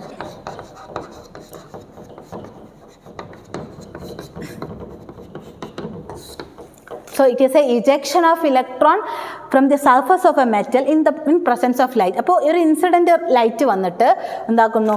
ഒരു ഇൻസിഡൻറ്റ്, ഒരു മെറ്റൽ സർഫസിൽ ഒരു ഇലക്ട്രോൺ ഉണ്ട്. ഇവർക്ക് ഒരുപാട് ഇലക്ട്രോൺസുകളുണ്ട്. ഓക്കെ, ഒരുപാട് ഇലക്ട്രോൺസ് ഉണ്ട്. ഒരു ലൈറ്റ് റേ വരുന്നു, എച്ചിഞ്ഞു വരുന്നു. ഈ ലൈറ്റ് റേ വന്നിട്ട് ഒരു ഇലക്ട്രോണിനെ തട്ടിയിട്ട് ഈ ഇലക്ട്രോണിനെ ഈ പൊസിഷനിൽ നിന്നും തട്ടിത്തെറിപ്പിക്കുന്നതിനെയാണ്, അല്ലെങ്കിൽ ഇജക്ഷൻ ഓഫ് ഇലക്ട്രോണെയാണ് എന്ത് പറയുന്നത്? ഫോട്ടോ ഇലക്ട്രിക് എഫക്റ്റ് എന്ന് പറയുന്നത്. അപ്പോൾ ഇതിന് ലോകളുണ്ട്. അപ്പോൾ എന്തൊക്കെയാണ്? അല്ലെങ്കിൽ കണ്ടീഷൻസ്, ലോകളുണ്ട്. ഒന്നാമത്തെ കണ്ടീഷൻ എന്ന് പറഞ്ഞാൽ it depend the frequency incident frequency എന്ന് പറഞ്ഞു കഴിഞ്ഞാൽ ഇപ്പോൾ എല്ലാ ലൈറ്റിനും എന്താക്കണം എന്നില്ല, ഈ ഇലക്ട്രോൺ ഇവിടെ നിന്ന് ഇജക്റ്റ് ചെയ്യാൻ സാധിക്കണമെന്നില്ല. അപ്പോൾ വരുന്ന ആൾക്ക് അല്ലെങ്കിൽ വരുന്ന ഇൻസിഡൻറ്റ് റേക്ക് ഒരു കഴിവ് വേണം, ഒരു മിനിമം ഫ്രീക്വൻസി വേണം. എന്തിന്? എന്താക്കണം, ഫോട്ടോ ഇലക്ട്രിക് സംഭവിക്കാൻ അല്ലെങ്കിൽ നടത്താൻ വേണ്ടി തക്ക ഒരു കഴിവ് വേണം, അല്ലെങ്കിൽ ഒരു ഫ്രീക്വൻസി വേണം. ആ ഫ്രീക്വൻസിനെയാണ് നമ്മൾ എന്ത് പറയുന്നത്? ത്രെഷോൾഡ് ഫ്രീക്വൻസി എന്ന് പറയുന്നത്. അപ്പോൾ ത്രെഷോൾഡ് ഫ്രീക്വൻസി എന്ന് പറഞ്ഞാൽ എന്താ? It is a minimal frequency to eject the electron from the metal സർഫസിൽ നിന്നും ഇലക്ട്രോണെ ഇജക്റ്റ് ചെയ്യിക്കാൻ വേണ്ടിയിട്ട് ഇൻസിഡൻറ്റ് റേക്ക് വേണ്ട മിനിമം ഫ്രീക്വൻസിനെയാണ് നമ്മൾ എന്ത് പറയുന്നത്? ത്രെഷോൾഡ് ഫ്രീക്വൻസി എന്ന് പറയുന്നത്. പിന്നെ രണ്ടാമത്തെ പറയുന്നത് എന്താണെന്ന് വെച്ച് കഴിഞ്ഞാൽ, ഇത് നമ്മൾ ഇലക്ട്രോൺസ്, അപ്പോൾ ഇലക്ട്രോൺ ഇവിടുന്ന് ജമ്പ് ചെയ്ത് പോകുമ്പോൾ ഇതിനെ ഇജക്റ്റ് ചെയ്യുന്ന ഇലക്ട്രോൺ ഫോട്ടോ ഇലക്ട്രോൺ എന്നാണ് പറയുക. അപ്പോൾ ഇലക്ട്രോണിൻ്റെ മൂവ്മെൻറ്റ് ആയിട്ട് എന്തുണ്ടാവും? ഒരു ഫോട്ടോ ഇലക്ട്രിക് കറണ്ട് ഉണ്ടാവും. ഈ കറണ്ട് എന്ന് പറഞ്ഞാൽ photo electric current is directly proportional to intensity of radiation. എത്രത്തോളം ലൈറ്റ് വരുന്നു, അല്ലെങ്കിൽ ഇൻറ്റൻസിറ്റി ഓഫ് ലൈറ്റിൻ്റെ ഇൻറ്റൻസിറ്റിക്ക് ഡയറക്ട്ലി പ്രൊപ്പോർഷണൽ ആയിരിക്കും എത്രത്തോളം കറണ്ട് ഉണ്ടാവും എന്ന് പറഞ്ഞു. മൂന്നാമത്തത് പറഞ്ഞു കഴിഞ്ഞാൽ ഇറ്റ് ഈസ് എ ഇൻസ്റ്റൻറ്റേനിയസ് പ്രോസസ്സാണ്.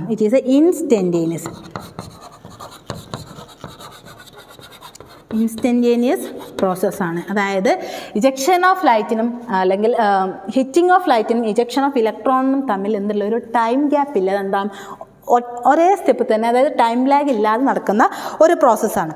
ഇനി അതിലേക്ക് ക്വാണ്ടം തിയറി കൂടെ ഇൻക്ലൂഡ് ചെയ്ത് കഴിഞ്ഞാൽ, ക്വാണ്ടം തിയറി പറഞ്ഞാൽ എന്താണെന്ന് വെച്ചാൽ ലൈറ്റ് ഇങ്ങനെ കണ്ടിന്യൂസ് ആയിട്ടല്ല ഫ്ലോ ചെയ്യുന്നത്.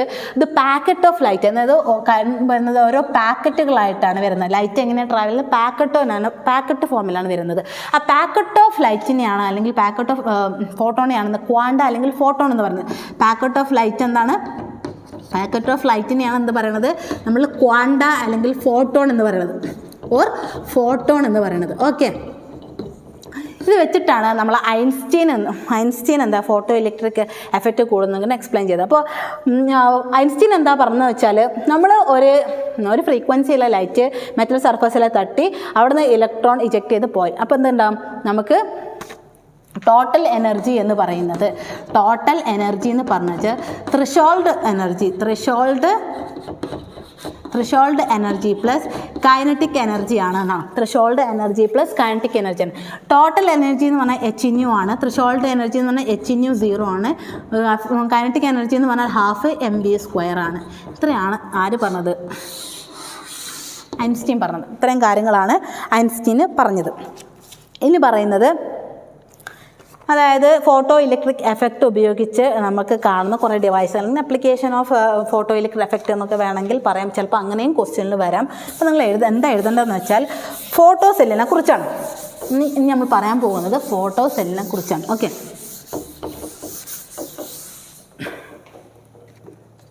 So what is photo cell?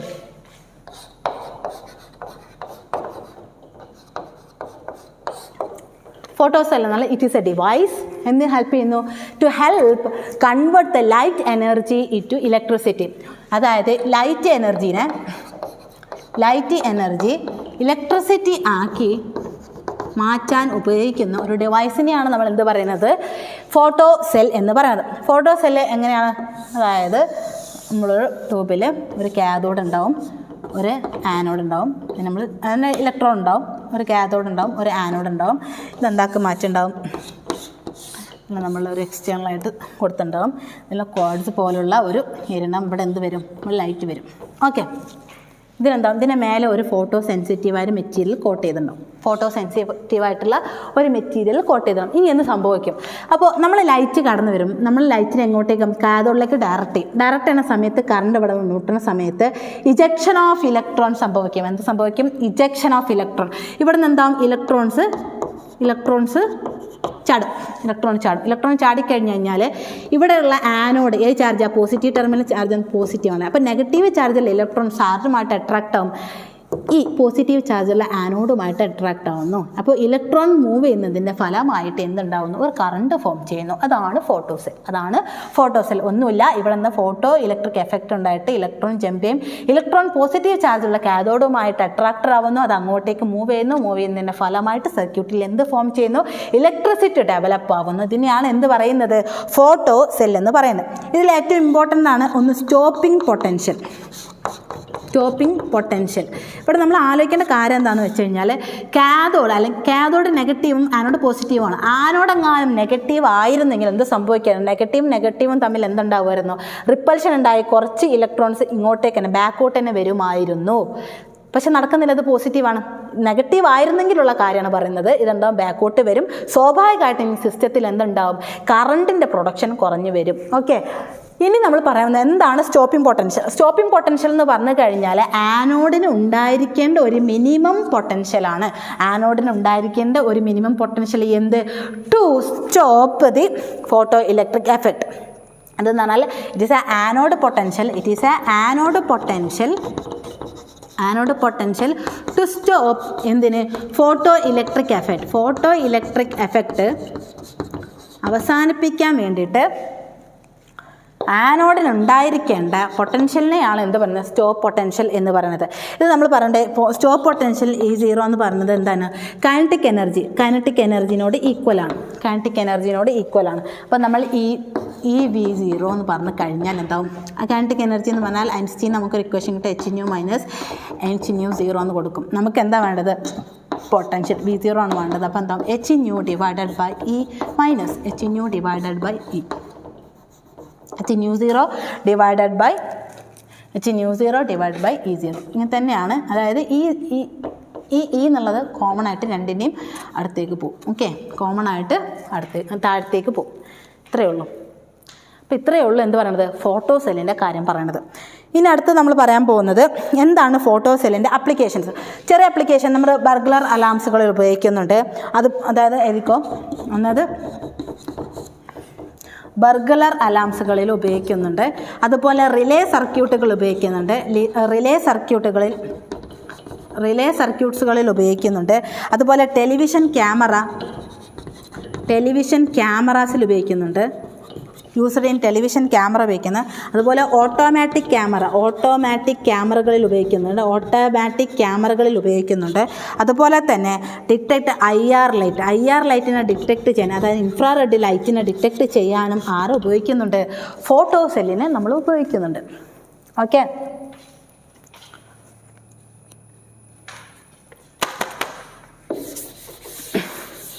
ഇനി നമ്മൾ പറയാൻ പോകുന്ന കാര്യം എന്താണെന്ന് വെച്ചാൽ സോളാർ സെല്ലാണ്. ഇതുമായിട്ട് കുറേയൊക്കെ റിലേറ്റഡ് ആയിട്ടുള്ള കാര്യങ്ങൾ തന്നെയാണ്. കണക്ട് ചെയ്ത് പഠിക്കുക. വലിയ ഡിഫറൻസുകളും കാര്യങ്ങളൊന്നുമില്ല. റിലേറ്റ് ചെയ്ത് പഠിച്ചു കഴിഞ്ഞാൽ ഈ ടോപ്പിക്ക് വളരെ പെട്ടെന്ന് മനസ്സിലാവുകയും ചെയ്യും. നമുക്ക് പെട്ടെന്ന് എക്സാമിന് സ്കോർ ചെയ്യാൻ പറ്റും കേട്ടോ. അപ്പോൾ ഈ ചാപ്റ്റർ എല്ലാം ഒരു ടോപ്പിക്ക് മറ്റൊന്നിനായിട്ട് വളരെ കണക്റ്റഡ് ആണ്. അപ്പോൾ കണക്ട് ചെയ്ത് പഠിച്ചു കഴിഞ്ഞാൽ എന്താവും? ചാപ്റ്റർ വളരെ ഈസി ആയിട്ട് സ്മൂത്തായിട്ട് പോകും. ഇനി പറയുന്നത് എന്താണ് സോളാർ സെൽ? നമുക്കെല്ലാവർക്കും കേട്ട് പരിചയമുള്ള ഒരു ഡിവൈസാണ് അല്ലേ? അതെന്താണ്? ഇറ്റ്സ് എ സെമി കണ്ടക്ടർ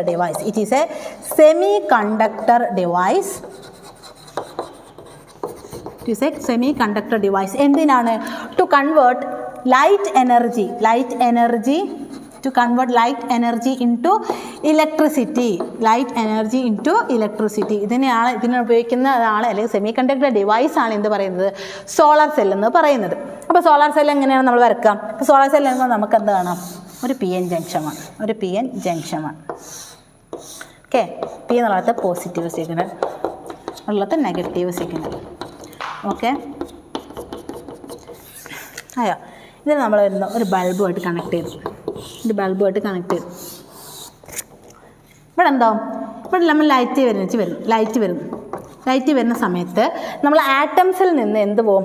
ആറ്റംസിൽ നിന്ന് ഇലക്ട്രോൺസ് ഇജക്റ്റ് ആവും, അല്ലെങ്കിൽ ഇലക്ട്രോൺസ് എന്താവും? ബാലൻസ് ഇലക്ട്രോൺസ് ജമ്പ് ചെയ്യും. അപ്പോൾ സ്വാഭാവികമായിട്ട് എന്തുണ്ടാവും?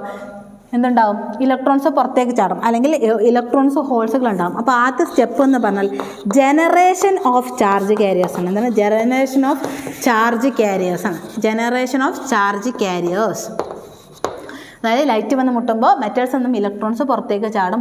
ഇലക്ട്രോൺ ഇല്ലാത്ത ഭാഗം എന്താവും? ഹോൾസ്. അപ്പോൾ ഇലക്ട്രോൺസും ഹോൾസും ഉണ്ടാവും. അതിനെയാണ് ജനറേഷൻ ഓഫ് ചാർജ് കാരിയേഴ്സ് എന്ന് പറയുന്നത്. രണ്ടാമത്തത് സെപ്പറേഷൻ ഓഫ് ചാർജ് കാരിയർ. എന്താണ് സെപ്പറേഷൻ ഓഫ് ചാർജ് കാരിയർ? എന്താണ് സെപ്പറേഷൻ ഓഫ് ചാർജ് കാരിയർ? അതായത് സ്വാഭാവികമായിട്ടും നെഗറ്റീവ് ചാർജുള്ള ഇലക്ട്രോണും പോസിറ്റീവ് ചാർജുള്ള ഹോൾസും വന്നു കഴിഞ്ഞാൽ എന്തുണ്ടാവും? ഒരു ഡിപ്ലീഷൻ റീജിയൻ ഫോം ചെയ്യും. അതെന്താവും? നെഗറ്റീവിൻ്റെ സൈഡിലേക്കും പോസിറ്റീവിൻ്റെ സൈഡിലേക്കും ഒന്ന് സെപ്പറേറ്റ് ആവും. ഇതിനെയാണ് എന്താ സെപ്പറേഷൻ ഓഫ് ചാർജ് കാരിയേഴ്സ് എന്ന് പറയുന്നത്. മൂന്നാമത്തേന്ന് പറഞ്ഞാൽ collection of charge careers.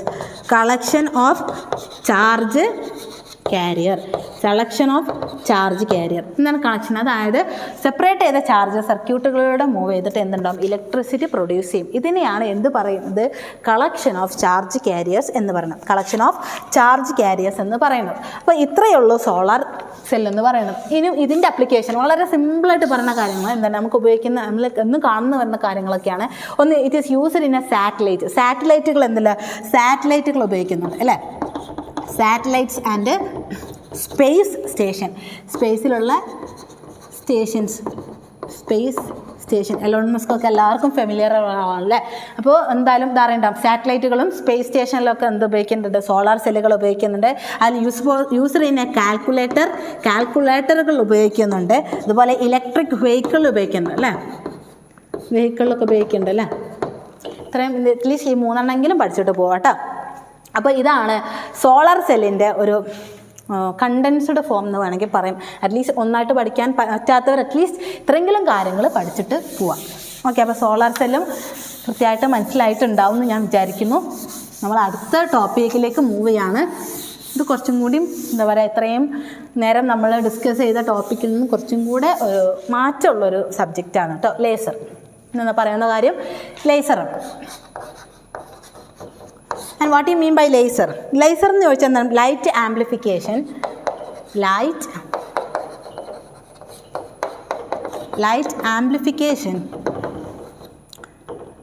by stimulated emission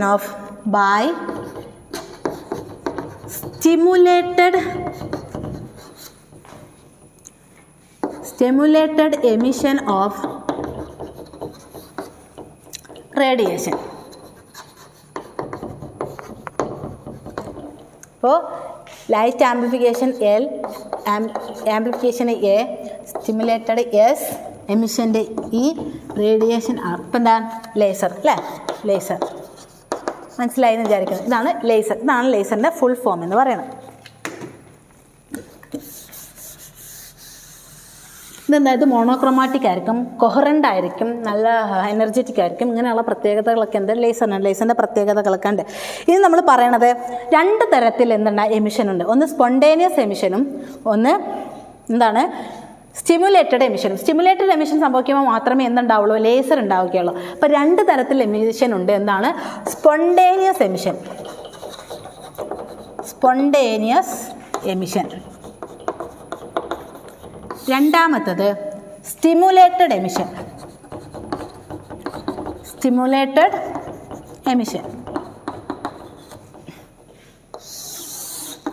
spontaneous emission എന്ന് പറഞ്ഞു കഴിഞ്ഞാൽ ഇറ്റ് ഈസ് എ നാച്ചുറൽ പ്രോസസ്സാണ്. ഒരു നാച്ചുറൽ പ്രോസസ്സാണ്.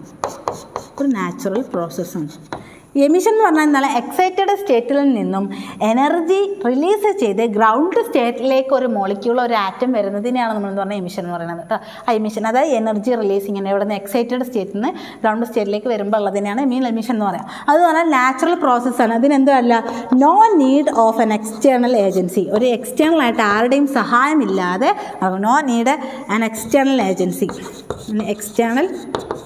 എക്സ്റ്റേണൽ പാർട്ടിക്കിൾ അല്ലെങ്കിൽ ആരുടെയും സഹായമില്ലാതെ ഒറ്റയ്ക്ക് നടക്കുന്ന പ്രോസസ്സാണ്. ഇതെന്തായിരിക്കും? അപ്പോൾ തന്നെ എനർജി അല്ലെങ്കിൽ എനർജി റിലീസ്ഡ്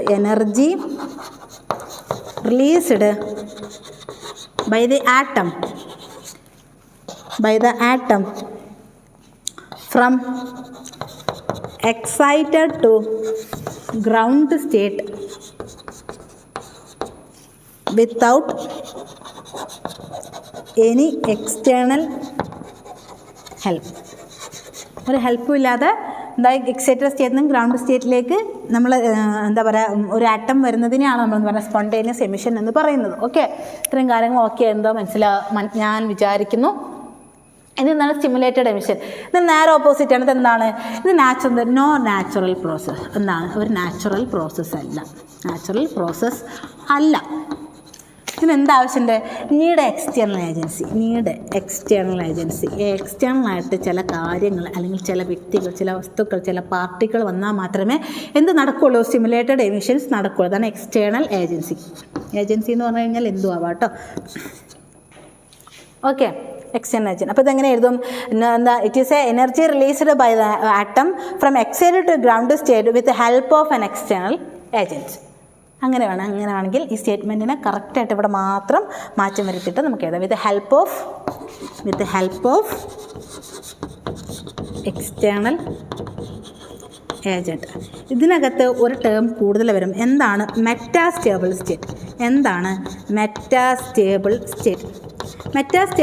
എന്ന് പറഞ്ഞാൽ ഒന്നുമില്ല. It is a excited state. ഇതെന്താണ്? It is a excited state where the lifespan of electron എന്തായിരിക്കും? ഈസ് മോർ ആയിരിക്കും. സാധാരണ എക്സൈറ്റഡ് സ്റ്റേറ്റിൽ ഇലക്ട്രോൺ കൂടുതൽ നേരം നിൽക്കില്ല, പക്ഷേ മെറ്റാസ്റ്റേബിൾ സ്റ്റേറ്റിൽ എന്തായിരിക്കും?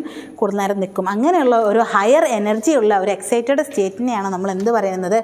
മെറ്റാസ്റ്റേബിൾ സ്റ്റേറ്റ് എന്ന് പറയുന്നത്. അപ്പോൾ ഒരു ലേസർ ഉണ്ടാവണം എന്നുണ്ടെങ്കിൽ എന്തുണ്ടാവും? ഇത്തരം കാര്യങ്ങൾ ഇവിടെ ഞാൻ കംപ്ലീറ്റ് എഴുതിയിട്ടില്ല. അപ്പോൾ ഇതേ സ്റ്റേറ്റ്മെൻറ്റ് ലാസ്റ്റ് മാത്രമേ മാറ്റാനുള്ളൂ. പിന്നെ എക്സ്ട്രാ പോയിന്റ് വരുന്നത് മെറ്റാസ്റ്റേബിൾ സ്റ്റേറ്റ് ആണ്. മെറ്റാസ്റ്റേബിൾ സ്റ്റേറ്റ് എന്ന് പറഞ്ഞാൽ ഒരു എക്സൈറ്റഡ് സ്റ്റേറ്റ് തന്നെയാണ്. അവിടെ എന്തുണ്ടാവും? അവിടെ ഇലക്ട്രോൺ കുറച്ചും കൂടെ നേരം സ്പെൻഡ് ചെയ്യാൻ പറ്റും. അതാണ് മെറ്റാസ്റ്റേബിൾ സ്റ്റേറ്റ് കേട്ടോ. അപ്പോൾ ലേസറിൻ്റെ എമിഷൻ നടക്കണം എന്നുണ്ടെങ്കിൽ ഓരോ പ്രോസസ്സ് ഉണ്ടല്ലോ. അപ്പോൾ 4 സ്റ്റെപ്പ് പ്രോസസ്സാണ് ലേസറിന്. 4 സ്റ്റെപ്പ് പ്രോസസ്സാണ് എന്തിനുള്ളത്? ലേസറിന് ഉള്ളത്. ഓക്കെ, അപ്പോൾ ആദ്യത്തെന്ന് പറഞ്ഞു കഴിഞ്ഞാൽ പ്രോസസ്സ്. ഒരു ലേസർ ഉണ്ടാവണം എന്നുണ്ടെങ്കിൽ പ്രോസസ്സ് എന്താണ്? ഒന്നാമത്തത് പമ്പിങ്. എന്താണ്? പമ്പിങ്. അതായത് ഗ്രൗണ്ട് സ്റ്റേറ്റിൽ നിന്നുള്ള ഇലക്ട്രോൺ എനർജി അബ്സോർബ് ചെയ്ത് എക്സൈറ്റഡ് സ്റ്റേറ്റിലേക്ക് പോകുന്നതിനെയാണ് നമ്മൾ എന്ത് പറയുന്നത്? പമ്പിങ് എന്നത് എക്സൈറ്റേഷൻ ഓഫ് ഇലക്ട്രോണെയാണെന്ന് പറയുന്നത് പമ്പിങ് എന്ന് പറയുന്നത്. എക്സൈറ്റേഷൻ ഓഫ് ഇലക്ട്രോണെയാണെന്ന് പറയുന്നത് പമ്പിങ് എന്ന് പറയുന്നത്. രണ്ടാമത്തത് പോപ്പുലേഷൻ ഇൻവേർഷൻ. എന്താണ്? പോപ്പുലേഷൻ ഇൻവേർഷൻ എന്ന് പറയുന്നത്. മൂന്നാമത്തത് എന്താണ്? ആംപ്ലിഫിക്കേഷൻ. നാലാമത്തെ എന്താണ്? കോഹറൻ്റ് എമിഷൻ. എന്താണ്? കോഹറൻ്റ് എമിഷൻ. അപ്പോൾ ഈ 4 പ്രോസസ്സ് കംപ്ലീറ്റ് ആകുമ്പോൾ മാത്രമാണ് ലേസർ എന്താവുന്നത്? പ്രൊഡ്യൂസ് ചെയ്യുന്നുണ്ടാവുക. അപ്പോൾ പിന്നെ പോപ്പുലേഷൻ ഇൻവേർഷൻ ഉണ്ടാക്കുന്ന കുറച്ച് മെത്തേഡ്സും കാര്യങ്ങളൊക്കെ ഉണ്ട്. പ്രധാനപ്പെട്ട ഈ ഭാഗത്ത് നിന്ന് വരുന്ന കാര്യമാണ് ഹീലിയം നിയോൺ ലേസർ. എന്താണ്? Helium neon laser. Okay, helium neon laser. ഇത് വളരെ സിമ്പിളായിട്ട് മനസ്സിലാക്കാൻ പറ്റുന്നതാണ്. പിക്ചർ മാത്രം വെച്ചാൽ തന്നെ നമുക്ക് മനസ്സിലാവും എന്തൊക്കെ കാര്യങ്ങളാണ് ഇതിൽ ഇൻക്ലൂഡ് ആയിട്ടുള്ളത് എന്നുള്ള കാര്യം. ഓക്കെ,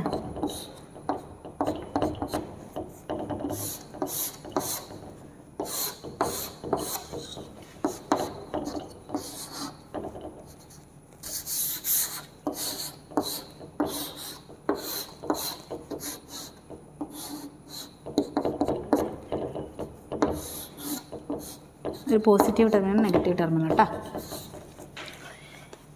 അപ്പോൾ ഈ ട്യൂബിനകത്ത് ഹീലിയവും നിയോണും എന്താവും? 10:1 എന്ന റേഷ്യോയിൽ ഫില്ല് ചെയ്യും. 10:1 എന്ന സംഖ്യയിൽ എന്താ? ആ 10 ആ റേഷ്യോയിൽ ഫില്ല് ചെയ്യും. എന്നിട്ട് നമ്മളിവിടെ ഒരു പൊട്ടൻഷ്യൽ കൊടുക്കുന്ന സമയത്ത് ഇലക്ട്രോൺസ് എന്താകും? റിലീസ് ആവും. ഈ ഇലക്ട്രോൺസ് ആരെപ്പോയി മുട്ടും? ഈ ഹീലിയത്തിന് മുട്ടിക്കഴിഞ്ഞാൽ അല്ലെങ്കിൽ കൊളീഷൻ നടന്ന ഹീലിയം എക്സൈറ്റഡ് ആവും. എക്സൈറ്റഡ് ആയ ഹീലിയം ആരെ മുട്ടും? നിയോണെ പോയിട്ട് കൂട്ടിമുട്ടും. അതായത് കൊളീഷൻ നടക്കും. കൊളീഷൻ നടന്ന് നിയോൺ എന്തായി? എക്സൈറ്റഡ് ആവും. അതായത് എക്സൈറ്റഡ് ആവുമെന്ന് പറഞ്ഞു കഴിഞ്ഞാൽ കൂടുതൽ പോപ്പുലേഷൻ ഇൻവേർഷൻ. പിന്നെ തിരിച്ച് ഗ്രൗണ്ട് സ്റ്റേറ്റിലേക്ക് വരുന്ന സമയത്ത് നമുക്ക് എന്ത് കിട്ടും? കൂടുതൽ ഇലക്ട്രോൺസിന് എവിടെ കിട്ടും? എക്സൈറ്റഡ് സ്റ്റേറ്റിൽ കിട്ടും. അത് പോപ്പുലേഷൻ ഇൻവേർഷൻ നടക്കും. പോപ്പുലേഷൻ ഇൻവേർഷൻ എന്നാൽ വീണ്ടും എക്സൈറ്റഡ് ആയിട്ട് അടുത്ത നിയോണെ പോയിട്ട് എന്തായിട്ടും വീണ്ടും കൊളീഷൻ നടത്തും. ഈ പ്രോസസ്സ് കണ്ടിന്യൂ ചെയ്യും. അപ്പോൾ ഇലക്ട്രോൺസിൻ്റെ എണ്ണം കൂടുന്നു. ഇലക്ട്രോൺസ് എണ്ണം കൂടിക്കഴിഞ്ഞാൽ ഇവിടെയുള്ള ഈ 2 എഡ്ജുകളിൽ കിടന്ന് ഇലക്ട്രോൺസ് എന്തായിക്കാറും അങ്ങോട്ടും ഇങ്ങോട്ടേക്ക് മൂവ് ചെയ്യും. തൽഫലമായിട്ട് ഒരു ഭാഗത്ത് കൂടെ എന്തായിട്ട് മാറ്റും? ആംപ്ലിഫിക്കേഷൻ കഴിഞ്ഞതിന് ശേഷം നമ്മളെ ലേസർ എന്താവും? പുറത്തേക്ക് പോകും. ലേസർ പുറത്തേക്ക് പോകും. ഒന്നുമില്ല, ആദ്യം നമ്മളൊരു ഇലക്ട്രിസിറ്റി കൊടുത്തു, ഇലക്ട്രോൺസ് ഹീലിയത്തിനെ പോയി കണ്ട് കൊളൈഡ് ചെയ്തു, ഹീലിയം എക്സൈറ്റഡ് പോയി, എക്സൈറ്റഡ് ഹീലിയം വീണ്ടും അവിടെ പോയി നിയോൺ പോയി കൊളൈഡ് ചെയ്തു, നിയോൺ എക്സൈറ്റഡ് പോയി, അങ്ങനെ പോപ്പുലേഷൻ ഇൻവേഷൻ നടക്കുന്നു. പോപ്പുലേഷൻ ഇൻവേഷൻ എന്ന ആംപ്ലിഫിക്കേഷൻ എന്ന പ്രോസസ്സ് നടക്കുന്നു. ആംപ്ലിഫിക്കേഷൻ കഴിഞ്ഞതിന് ശേഷം കൊഹറൻ്റ് ആയിട്ടുള്ള ലേസർ എന്തായി പുറത്തേക്ക് പോകുന്നു. ഇവിടെ ഇത് കൂടെ എന്തുകൊണ്ട് പോകില്ല എന്ന് വെച്ചാൽ ഇവിടെ കംപ്ലീറ്റ്ലി സിൽവേർഡാണ്, ഇവിടെ നിന്നാണ് പാർഷ്യലി സിൽവേർഡാണ്. ഇവിടുത്തെ ഭാഗം ഒരു പാർഷ്യലി ആയിട്ട് നിന്നിട്ടുള്ളൂ, കോട്ട് ചെയ്തിട്ടുള്ളൂ. ഇവിടെ കംപ്ലീറ്റ്ലി ഫിൽഡ് ആയിട്ടുള്ള സിൽവർ കോട്ടിംഗ് ഉണ്ടാവും. അതാണ് ഹീലിയം നിയോണിൻ്റെ വർക്കിംഗ് എന്ന് പറയുന്നത്. കുറച്ചും കൂടി സാധ്യതയുള്ള ഒരു പോർഷനാണ് കേട്ടോ ഇത്. ഇനി ആ ടോപ്പിക്കിൽ എനിക്ക് തോന്നുന്നു കുറച്ചും കൂടി സാധ്യതയുള്ളതാണ് nano science and nano materials. അത് ചോദിക്കാനുള്ളൊരു സാധ്യത കാണുന്നുണ്ട്. ചിലപ്പോൾ ചെറിയ മാർക്കിനാവും, പക്ഷേ ക്വസ്റ്റ്യൻസ് എക്സ്പെക്റ്റ് ചെയ്യുന്നൊരു ഏരിയ കൂടിയാണത്. ഓക്കെ, അപ്പോൾ എന്താണ് നാനോ സയൻസ്? അപ്പോൾ അതാദ്യം നമ്മൾ എന്താണ് നാനോ സയൻസ് എന്ന് പറയുന്നത് അല്ലേ? നാനോ സയൻസ് എന്ന് പറഞ്ഞു കഴിഞ്ഞാൽ ഒന്നുമില്ല, അതായത് നമ്മൾ അപ്പോൾ നാനോ കാർ എന്ന് പറഞ്ഞാൽ എന്താ, ഉള്ള കാറുകൾ ഏറ്റവും ചെറുതായതുകൊണ്ട് നാനോ കാർ എന്ന് പറഞ്ഞു. അപ്പോൾ അതുപോലെ തന്നെയാണ് നാനോ സയൻസ് തന്നെ വളരെ ചെറിയ മെറ്റീരിയൽ, 10⁻⁹ മീറ്റർ വലുപ്പമുള്ള ഒബ്ജക്റ്റുകളെ കുറിച്ച് പഠിക്കുന്നത്. It study of object in the range 1 to 100 nanometre. അതായത് നാനോ സ്കെയിലുള്ള മെറ്റീരിയൽസിനെ കുറിച്ച് പഠിക്കുന്ന ഒരു ബ്രാഞ്ചാണ് നാനോ സയൻസ് എന്ന് പറയുന്നത്. അതായത് നാനോ സ്കെയിൽ എന്ന് പറഞ്ഞാൽ 1 to 100 നാനോമീറ്ററിനെയാണ് നാനോ സ്കെയിൽ എന്ന് പറയുന്നത്. നാനോ സ്കെയിൽ എന്ന് പറയുന്നത്. ഓക്കെ, ഈ ഒരു നാനോ എന്ന് പറഞ്ഞാൽ നാനോമീറ്റർ എന്ന് പറഞ്ഞാൽ 10⁻⁹ മീറ്ററാണ്. ഈ സൈസിലുള്ള ഒബ്ജക്റ്റുകളെ കുറിച്ച് പഠിക്കുന്നതിനെയാണ് നമ്മൾ നാനോ സയൻസ് എന്ന് പറയുന്നത്. അപ്പോൾ നാനോൻ്റെ പ്രത്യേകത എന്ന് വെച്ചാൽ നമ്മൾ ബൾക്ക് മെറ്റീരിയലും നാനോ മെറ്റീരിയലും കമ്പയർ ചെയ്യുന്ന സമയത്ത് ഒരുപാട് പ്രത്യേകതകൾ അതിനുണ്ട്. എന്താണെന്ന് വെച്ചാൽ നാനോ ചെറുതാകും തോറും അതിന് യുണീക്ക് പ്രോപ്പർട്ടീസ് ആയിരിക്കും ഉണ്ടാവുക. എന്തായിരിക്കും നാനോമത്തിൻ്റെ പ്രോപ്പർട്ടീസ് എന്ന് പറഞ്ഞു കഴിഞ്ഞാൽ എന്താണ്? പ്രോപ്പർട്ടീസ് എന്നാൽ യുണീക്ക് പ്രോപ്പർട്ടീസ് ആയിരിക്കും ഓരോ നാനോ മെറ്റീരിയൽസ് ഉണ്ടാവും. യുണീക്ക് പ്രോപ്പർട്ടീസ് ആയിരിക്കും ഉണ്ടാവുക. പിന്നെ അതിൻ്റെ സർഫസ് ഏരിയ വളരെ കൂടുതലാണ്. സർഫസ് ഏരിയ എന്തായിരിക്കും? ലാർജ് ആയിരിക്കും, ലാർജ് സർഫസ് ഏരിയ ആയിരിക്കും. അതുപോലെ തന്നെ സർഫസ് ടു വോളിയം റേഷ്യോ എന്തായിരിക്കും? അതും ഹൈ ആയിരിക്കും. പിന്നെന്ന് പറഞ്ഞാൽ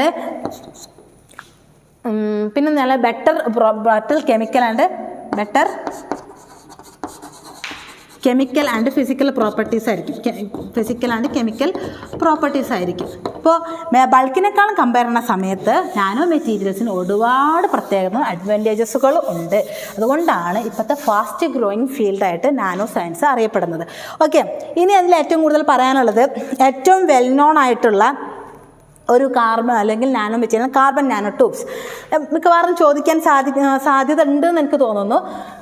കാർബൺ നാനോ ട്യൂബ്. എന്താണ് കാർബൺ നാനോ ട്യൂബ്? നിങ്ങൾ മുന്നേ ഇതിനെ പറ്റി കേട്ടിട്ടുണ്ടോ? കാർബൺ നാനോ ട്യൂബിനെ കുറിച്ച്. കാർബൺ നാനോ ട്യൂബ് എന്ന് പറഞ്ഞു കഴിഞ്ഞാൽ അത് കാർബണിൻ്റെ ഒരു നെറ്റ്വർക്കാണ്. കാർബണിൻ്റെ ഒരു നെറ്റ്വർക്കിൻ്റെ ഒരു ഷീറ്റാണ്. ഇപ്പോൾ നമ്മൾ എന്താ പറയുക, ഒരു ഷീറ്റിൽ കാർബൺ ഇങ്ങനെ പരസ്പരം കണക്ട് ചെയ്ത് കാർബണിൻ്റെ ഷീറ്റിനെയാണെന്ന് പറയുന്നത് കാർബൺ എന്ന്. ആ ഷീറ്റിനെ നമ്മൾ എന്താക്കും? ഷീറ്റ് നമ്മൾ റോൾ ചെയ്യും. എന്താവും? നമുക്ക് ട്യൂബിലേക്ക് സ്ട്രക്ചർ കിട്ടില്ല, ഒരു ട്യൂബ് പോലെ കിട്ടില്ല, ഒരു ട്യൂബ് കിട്ടും. ഇതിനെയാണ് നമ്മൾ എന്ത് പറയുന്നത്? കാർബൺ നാനോ ട്യൂബ് എന്ന് പറയുന്നത്. ഓക്കെ, കാർബണിൻ്റെ ഒരു നെറ്റ്വർക്കിനെ നമ്മൾ ട്യൂബ് പോലെ ഫോൾഡ് ചെയ്യുകയാണെങ്കിൽ അതിനെയാണ് എന്ത് പറയുന്നത്? കാർബൺ നാനോ ട്യൂബ് എന്ന് പറയുന്നത്. ഓക്കെ, അപ്പോൾ എന്താണ്? ഇത് sheet of carbon network folded like A tube. It is A carbon nano tube, CNT എന്ന് പറയും കേട്ടോ. It is A sheet of carbon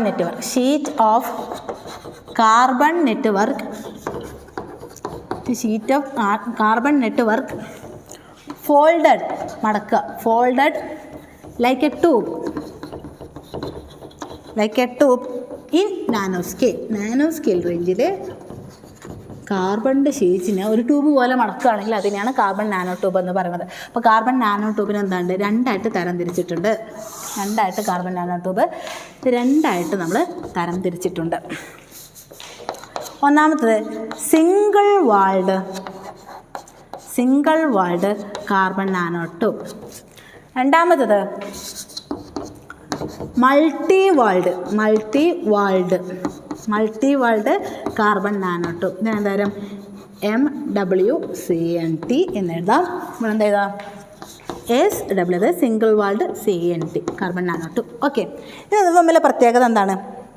single വാൾഡിൻ്റെ പ്രത്യേകത സിംഗിൾ ലെയർ ഓഫ് കാർബൺ നെറ്റ്വർക്കാണ്. ഒന്നാമത് സിംഗിൾ ലെയർ ഓഫ് കാർബൺ നെറ്റ്വർക്കാണ്. ഓക്കെ, രണ്ടാമത്തെ point പറഞ്ഞത് it is difficult to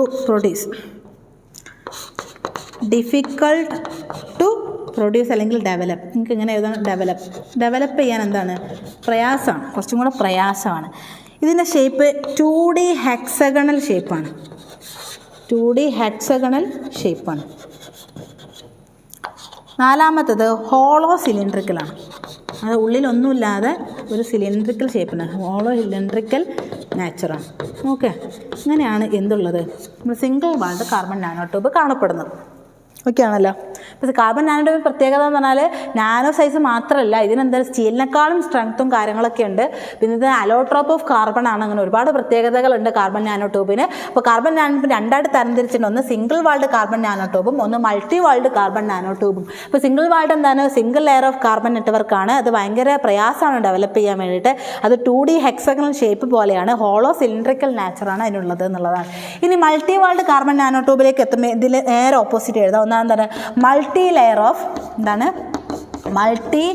layer of carbon network. Easy to develop. എന്താണ്? ഈസി ആയിട്ട് നമുക്ക് ഉണ്ടാക്കാൻ പറ്റും, ഈസി ടു ഡെവലപ്പ്. മൂന്നാമത്തെ കാര്യം എന്താണെന്ന് വെച്ചാൽ 3D ആയിട്ടുള്ള 3D റിങ് ഷേപ്പായിരിക്കും. മറ്റേത് കോൺസെൻട്രിക് റോൾഡ് നാച്ചറായിരിക്കും. അതായത് ഉള്ളിൽ പൈപ്പ് പോലെ ആവില്ല, ഉള്ളിൽ എന്തെങ്കിലും ഉള്ള രീതിയിൽ കോൺസെൻട്രേറ്റഡ് ആയിരിക്കും എന്തുണ്ടാവുക, multi walled carbon nanotube എന്ന് പറയുന്നത്. പിന്നെ ഇതിൽ അപ്ലിക്കേഷൻസ് ആണുള്ളത്. അപ്പോൾ അപ്ലിക്കേഷൻ ഓഫ് നാനോ മെറ്റീരിയൽ അല്ലെങ്കിൽ നാനോ സയൻസ് അല്ലെങ്കിൽ നാനോ ടെക്നോളജി, ഇതെന്ത് ചോദിച്ചു കഴിഞ്ഞാലും ഞാൻ ഇനി പറയാൻ പോകുന്ന അപ്ലിക്കേഷൻസ് തന്നെ എഴുതി വെച്ചാൽ മതിയാവും കേട്ടോ. ഇപ്പോൾ application of carbon nano tube ആയാലും അപ്ലിക്കേഷൻ ഓഫ് നാനോ ടെക്നോളജി അല്ലെങ്കിൽ അപ്ലിക്കേഷൻ ഓഫ് നാനോ സയൻസ് ആണെങ്കിലും സെയിം ഉത്തരം തന്നെ എഴുതി വയ്ക്കാം. ഓക്കെ, അപ്പോൾ application of nano science,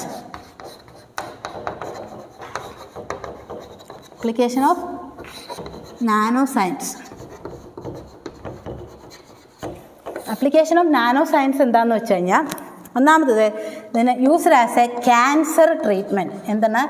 cancer ട്രീറ്റ്മെൻറ്റിന് ഉപയോഗിക്കുന്ന ട്രീറ്റ്മെൻറ്റ്. രണ്ടാമത്തെ കാര്യം ഇത് യൂസ്ഡ് ആസ് എ ഹാർട്ട് ഡിസീസിനൊക്കെ സോൾവ് ചെയ്യാൻ വേണ്ടിയിട്ട് അല്ലെങ്കിൽ അതിനെ പ്രിവെൻഷനായിട്ട് നമ്മൾ ഉപയോഗിക്കുന്നത് ഹാർട്ട് ഡിസീസ്. മൂന്നാമത്തെ കാര്യം ബ്ലഡ് വെസൽ ക്ലീനിങ്. അതായത് നമ്മുടെ ബ്ലഡ് ഓടുന്ന വെസൽസുകൾ, നരമ്പുകൾ ക്ലീൻ ചെയ്യാൻ ഉപയോഗിക്കാറുണ്ട്. നാനോ മെറ്റീരിയൽസിന് അല്ലെങ്കിൽ നാനോ സയൻസിൻ്റെ ഒരു കോൺട്രിബ്യൂഷൻ ഉണ്ടാവാറുണ്ട്. പിന്നെ used is in camera and telescope ക്യാമറകളിൽ ഉപയോഗിക്കാറുണ്ട്. അഞ്ചാമത്തത് സ്പോർട്സ് ഐറ്റംസുകളിൽ ഉപയോഗിക്കുന്നത്. യൂസ്ഡ് ഇൻ സ്പോർട്സിന് ഉപയോഗിക്കുന്ന കുറേ കാര്യങ്ങൾ ഇന്ന് ഉപയോഗിക്കുന്നത്. പിന്നെ യൂസ്ഡ് ആസ് എ അഡിസീവിന് പശ പോലുള്ള അഡിസീവിന് ഉപയോഗിക്കുന്നത്. Used in A adhesive and used in A paint. Okay, അപ്പോൾ ഇതാണ് അപ്ലിക്കേഷൻ ഓഫ് നാനോ സയൻസ് അല്ലെങ്കിൽ നാനോ മെറ്റീരിയൽ എന്നൊക്കെ ചോദിച്ചു കഴിഞ്ഞാൽ നിങ്ങൾ എഴുതേണ്ട ഉത്തരം. അപ്പോൾ ഇതോടുകൂടി 4th മോഡ്യൂളിൻ്റെ ഓൾമോസ്റ്റ് എല്ലാ ഇമ്പോർട്ടൻറ്റ് ടോപ്പിക്സും നമ്മൾ കവർ ചെയ്തിട്ടുണ്ട്. എടുത്തതിൽ എന്തെങ്കിലും സംശയം ഉണ്ടെങ്കിലോ അല്ലെങ്കിൽ എന്തെങ്കിലും കാര്യത്തിന് നോട്ട് എന്തെങ്കിലും വേണമെന്നുണ്ടെങ്കിലോ നിങ്ങൾ കമൻറ്റ് ബോക്സിൽ അറിയിക്കണം. ഞാൻ എന്തായാലും അത് ഇട്ട് തരുന്നുണ്ട്. ഇനി ഏതെങ്കിലും തരത്തിൽ നിങ്ങൾക്ക് കാര്യങ്ങൾ മനസ്സിലായിട്ടില്ലെങ്കിൽ അത് ഞാൻ കോൺടാക്ട് നമ്പർ കൊടുക്കുക, അതിലേക്ക് വിളിച്ച് ചോദിക്കാൻ കുഴപ്പമൊന്നുമില്ല. അപ്പോൾ ഇത്രയേ ഉള്ളൂ. അപ്പോൾ 2 മൊഡ്യൂളും വളരെ ഈസി ആയിട്ട് നമുക്ക് സ്കോർ ചെയ്യാൻ പറ്റുന്ന ടോപ്പിക്സുകളാണ്. അപ്പോൾ മാക്സിമം എന്താക്കുക, അത് കവർ ചെയ്യാൻ ശ്രമിക്കുക. കൂടുതൽ പ്രോബ്ലമാറ്റിക് ആയിട്ടുള്ള കാര്യങ്ങൾ അങ്ങനത്തെ ഒരു അപ്രോച്ചും ഇല്ലാത്ത ചാപ്റ്ററാണ്. അപ്പോൾ മാത്രമല്ല നമുക്ക് കണക്ട് ചെയ്ത് നമുക്ക് എന്താക്കാം ഐഡിയ ഡെവലപ്പ് ചെയ്തെടുക്കാൻ പറ്റിയൊരു മൊഡ്യൂളും കൂടിയാണ്. അപ്പോൾ കുറച്ചും കൂടി ഈസിയാണ് മറ്റ് 2 ചാപ്റ്ററിനെ കമ്പയർ ചെയ്യുന്ന സമയത്ത്. അപ്പോൾ എന്തായാലും ഇത് മാക്സിമം പഠിച്ചിട്ട് പോവുക. എല്ലാവരും എക്സാമിന് വേണ്ടി നന്നായിട്ട് എഴുതുക, എല്ലാവരും പാസ്സാവുക, എല്ലാവരും നന്നായിട്ട് പഠിക്കുക, ടെൻഷൻ ആവാണ്ടിരിക്കുക, നമ്മൾ പഠിച്ചത് എഴുതാൻ പറ്റും എന്നുള്ളൊരു കോൺഫിഡൻസിലിരിക്കുക. അപ്പോൾ എല്ലാവർക്കും wishing you very all the best. Thank you.